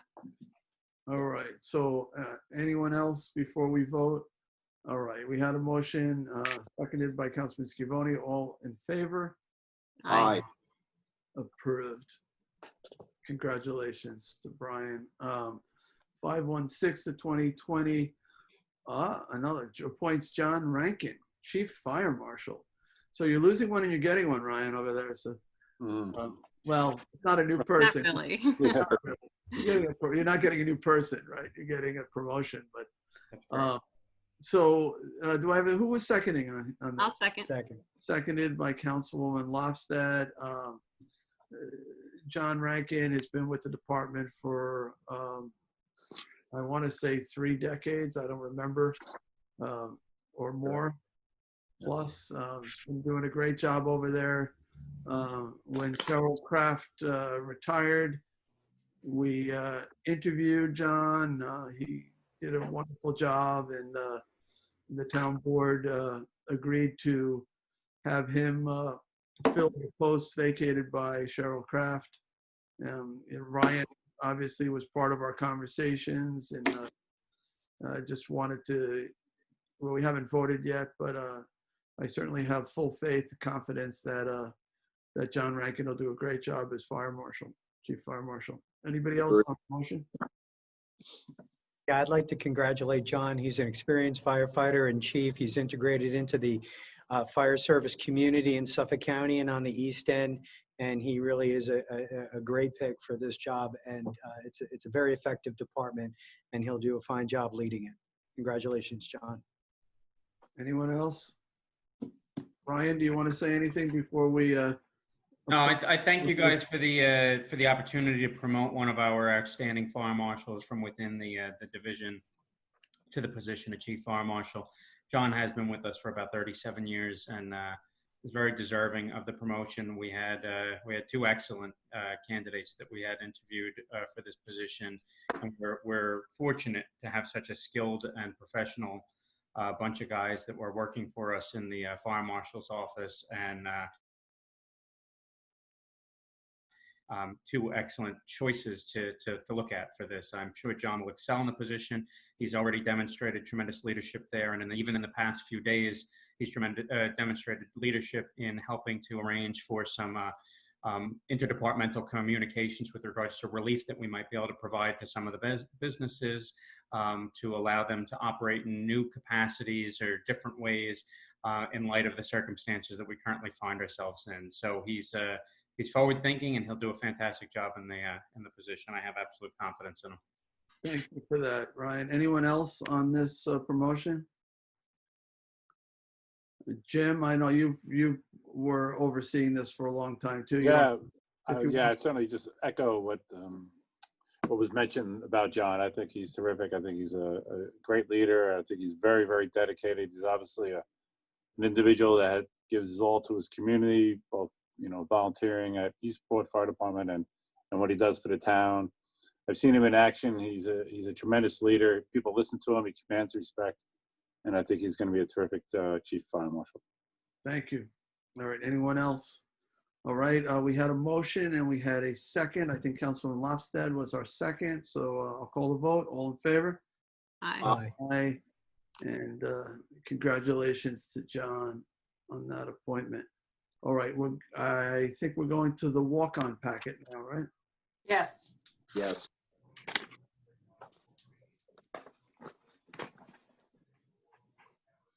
Okay, so the first one is 34121, Emergency Management Administrator Salary Adjustment. And this does adjust Mr. Murphy's salary by $5,000 upward. Obviously, I think we're all delighted and impressed by the service we've been getting by Mr. Murphy, but also we ran into we looked at this salary in terms of other similar positions, and also in light of the salary set for the chief fire marshal that reports to the public safety department head, and wanted to have some separation in the two salaries and make sure that the head of the department was making, more than the people under that person's supervision. So we're making this adjustment. Not that, Ryan, you don't entirely deserve it. Of course you do. But we're so happy with the job that you're doing. We can't even tell you. What a relief having you throughout this pandemic, doing the job you're doing, knowing you're there, being able to call you at any hour, the amount of time you've put in, even coming to these town board meetings. You probably had no idea what you were getting into when you signed up for this. This emergency spot, it was only part of the job. I would have said the bigger part of the job was the ordinance enforcement piece of it. But it turned out there was a pandemic coming around the corner, and the emergency piece would be the biggest piece. And there you were, working on logistics, getting PPE for people, going over executive orders, distributing masks, a million different things that you have been involved with, working with local restaurants, enforcing, which businesses are essential and non-essential, trying to, go through the reams and reams of information coming out of the state. This has been, for me, the busiest period of my life, trying to govern through a pandemic. And, having Chief Skrinicki and having you has really, made it that much more manageable. So I certainly am thrilled, if not blessed, by having, you in this position. So it worked out beyond, you've exceeded every one of my expectations. And the $5,000 additional is a token gesture in a way for the countless hours that you are putting in. And if it's a way of saying thank you, fine. Although there are other reasons too why we felt the adjustment was necessary. But I can say, and I think I speak for all of us, that we are very impressed and very thankful for the job that you've been doing in this position. Thank you all. Thank you very much. It's a pleasure to be here with all of you. Anyone else? Do we have a second? Second. We have lots of eager seconds there. I'll take it from Councilwoman Lofstad. All in favor? Aye. Aye. Thank you for everything, Ryan. Thank you. Keep it up, Ryan. We still need you. Not going anywhere. Don't worry about it. And, I think we're all looking forward to the era past the pandemic where, we can bring you into our communities, to meet with civic groups, concerned citizens to, answer their questions about ordinance enforcement and obtain greater compliance with our housing codes and things like that. And examining some of the rules that we have in place, whether it's noise ordinances or rental laws, and trying to figure out what the right, the right regulations should be and how to enforce those regulations. I think you're gonna be great in those capacities. You already are, because you're doing those things now. But I think we're all looking forward to being on the other side of this pandemic and seeing life return to normal and being able to highlight you in the community as well. So, all right. The next resolution I have to find. Am I right? Is it 34134? Correct. Okay, this is authorizing supervisor to sign contract for property cleanup, bring properties back into compliance with Rockmore Contracting Corporation. So I don't know too much about this. Let me just quickly read it.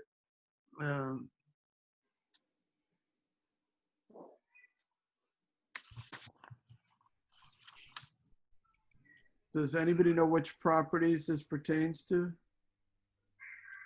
don't know if it's, I think some of it pertains to the New York Rising properties, as well as. This was the lowest bidder on a cleanup bid. This was based on a recommendation from Christine Fenton. yeah, so it looks like, I think it's just somebody that who's going to be on call essentially for when we need them, essentially for this types of. I believe the previous contract ran up, and this is basically either a renewal or a new contract for the cleanup contractor for the town. Mm-hmm. Yeah. Yeah, we have specific places that sometimes need that, so. Right, and obviously, the board will take the second step of authorizing, in specific properties when necessary, and that'll be presented by my office, by Sean. It'll be, following up when there's a specific property that we feel that does need to clean up.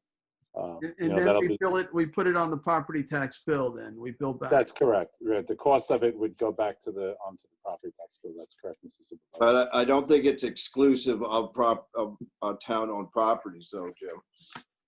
Okay. No, it's private properties, I think. Oh no, yeah, that's what I mean. Yeah, these are for. I assume this is for cleaning up of. This is when we've made a determination that the property is unkempt or whatever it is. Yeah, right. It's in violation of the maintenance code. As far as whether it's the property itself, or whether we receive complaints that it's property's overgrown, and that's not helpful. I'd like to double check that, because I believe this was also the company on our New York, when we did the transition to New York Rising properties. Okay. I may be wrong about that. Can we just find out? Sure. The only concern is I don't know why it's a walk-on, so I'm assuming there's a time sensitivity to the renewal of the current contract. No, I don't believe so. I opened this bid. There were 3 bidders on this, and the contracts division reviewed the bids, and this company was chosen. This was one of the bids that kept getting postponed because of the pandemic, and then we opened 8 bids on TV live, and this was one of them.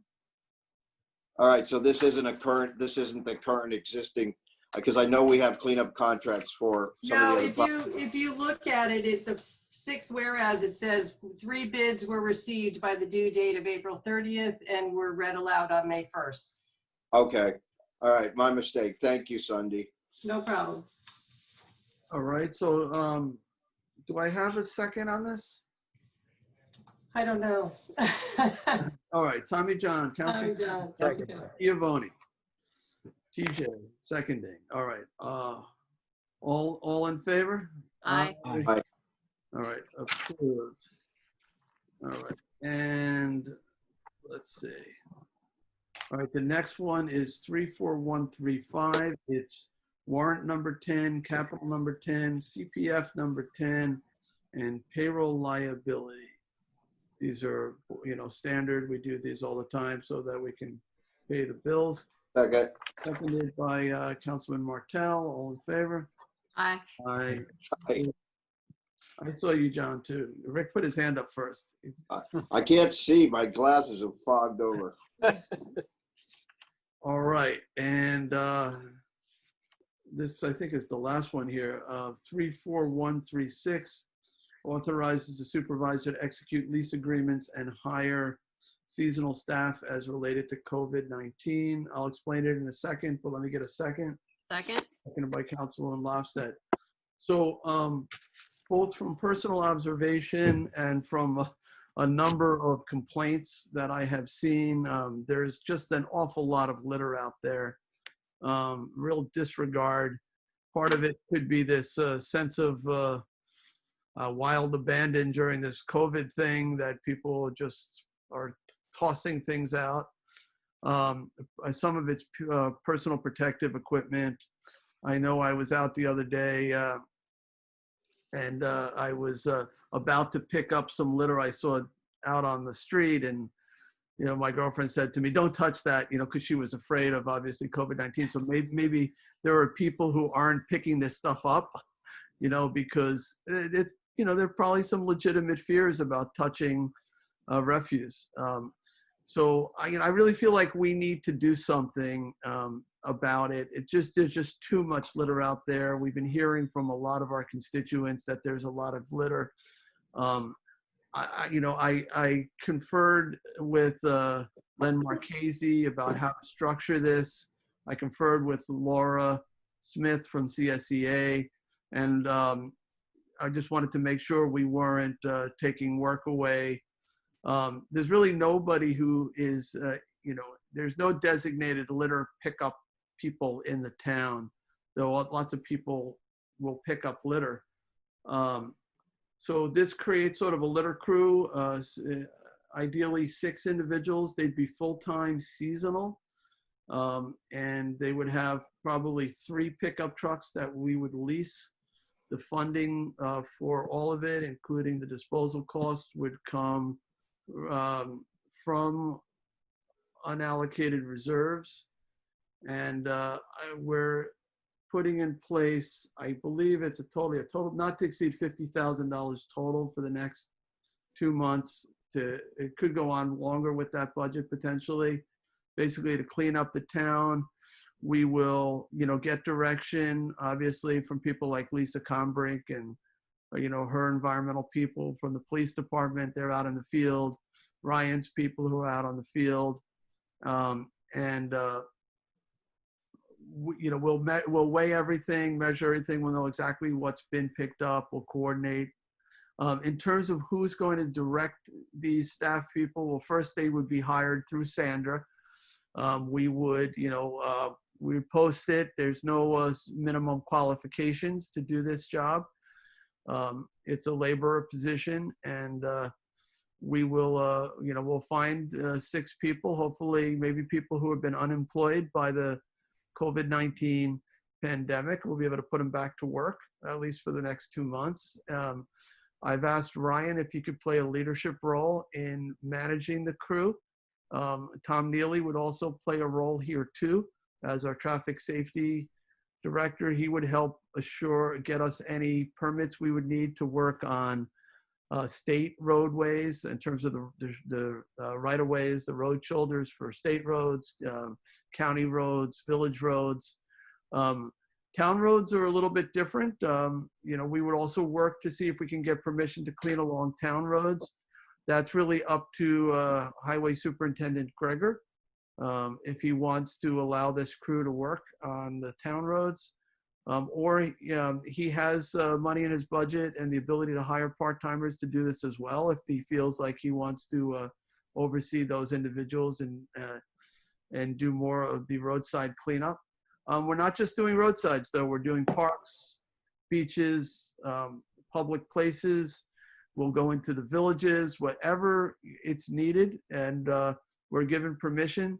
We will pick up trash and we'll bring it to our facility for processing. So that's basically it. I'll entertain any other comment or questions on it. I think that we'll get a lot of constituents pointing out where they think that we should be picking up garbage, which is a good thing. They know where it is. Yep. Anyone else? Does this include CBF properties and other preserved properties that we have where trash might be accumulating? Yes. Yes, and the CPF does, their people do pick up trash. Right. This is something they commonly do, but this can supplement the work that they're doing. There's some issues in some places. Good. Right. Anyone else? Ryan, did you want to say anything about this? You're going to be tasked with it. We've given you an awful lot. Are you prepared for it? We got it. Don't worry about it.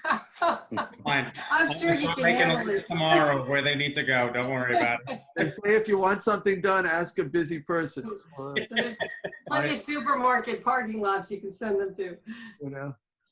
So I have no doubt that you'll get the job done. So, and we'll have to brand the program. It'll be basically Southampton Town Litter Crew, unless somebody comes up with a cleverer name, but but we'll make sure that the public is aware that, these people are out there, and we're going to give them all the protections they need, gloves, those poles, to, poke the garbage or whatever is you needed to pick up the garbage so they don't have to hurt their backs, bending over, whatever the proper equipment is, we'll make sure they have it. All right. Any other comments? All right, I'll call the vote. All in favor? Aye. Aye. Aye. Thank you, board, for your support with this. I'll keep you posted as we get people hired and we get this crew activated. All right. I think that is the last of the resolutions. Is there any other business other than we do have a brief executive session? So any other business?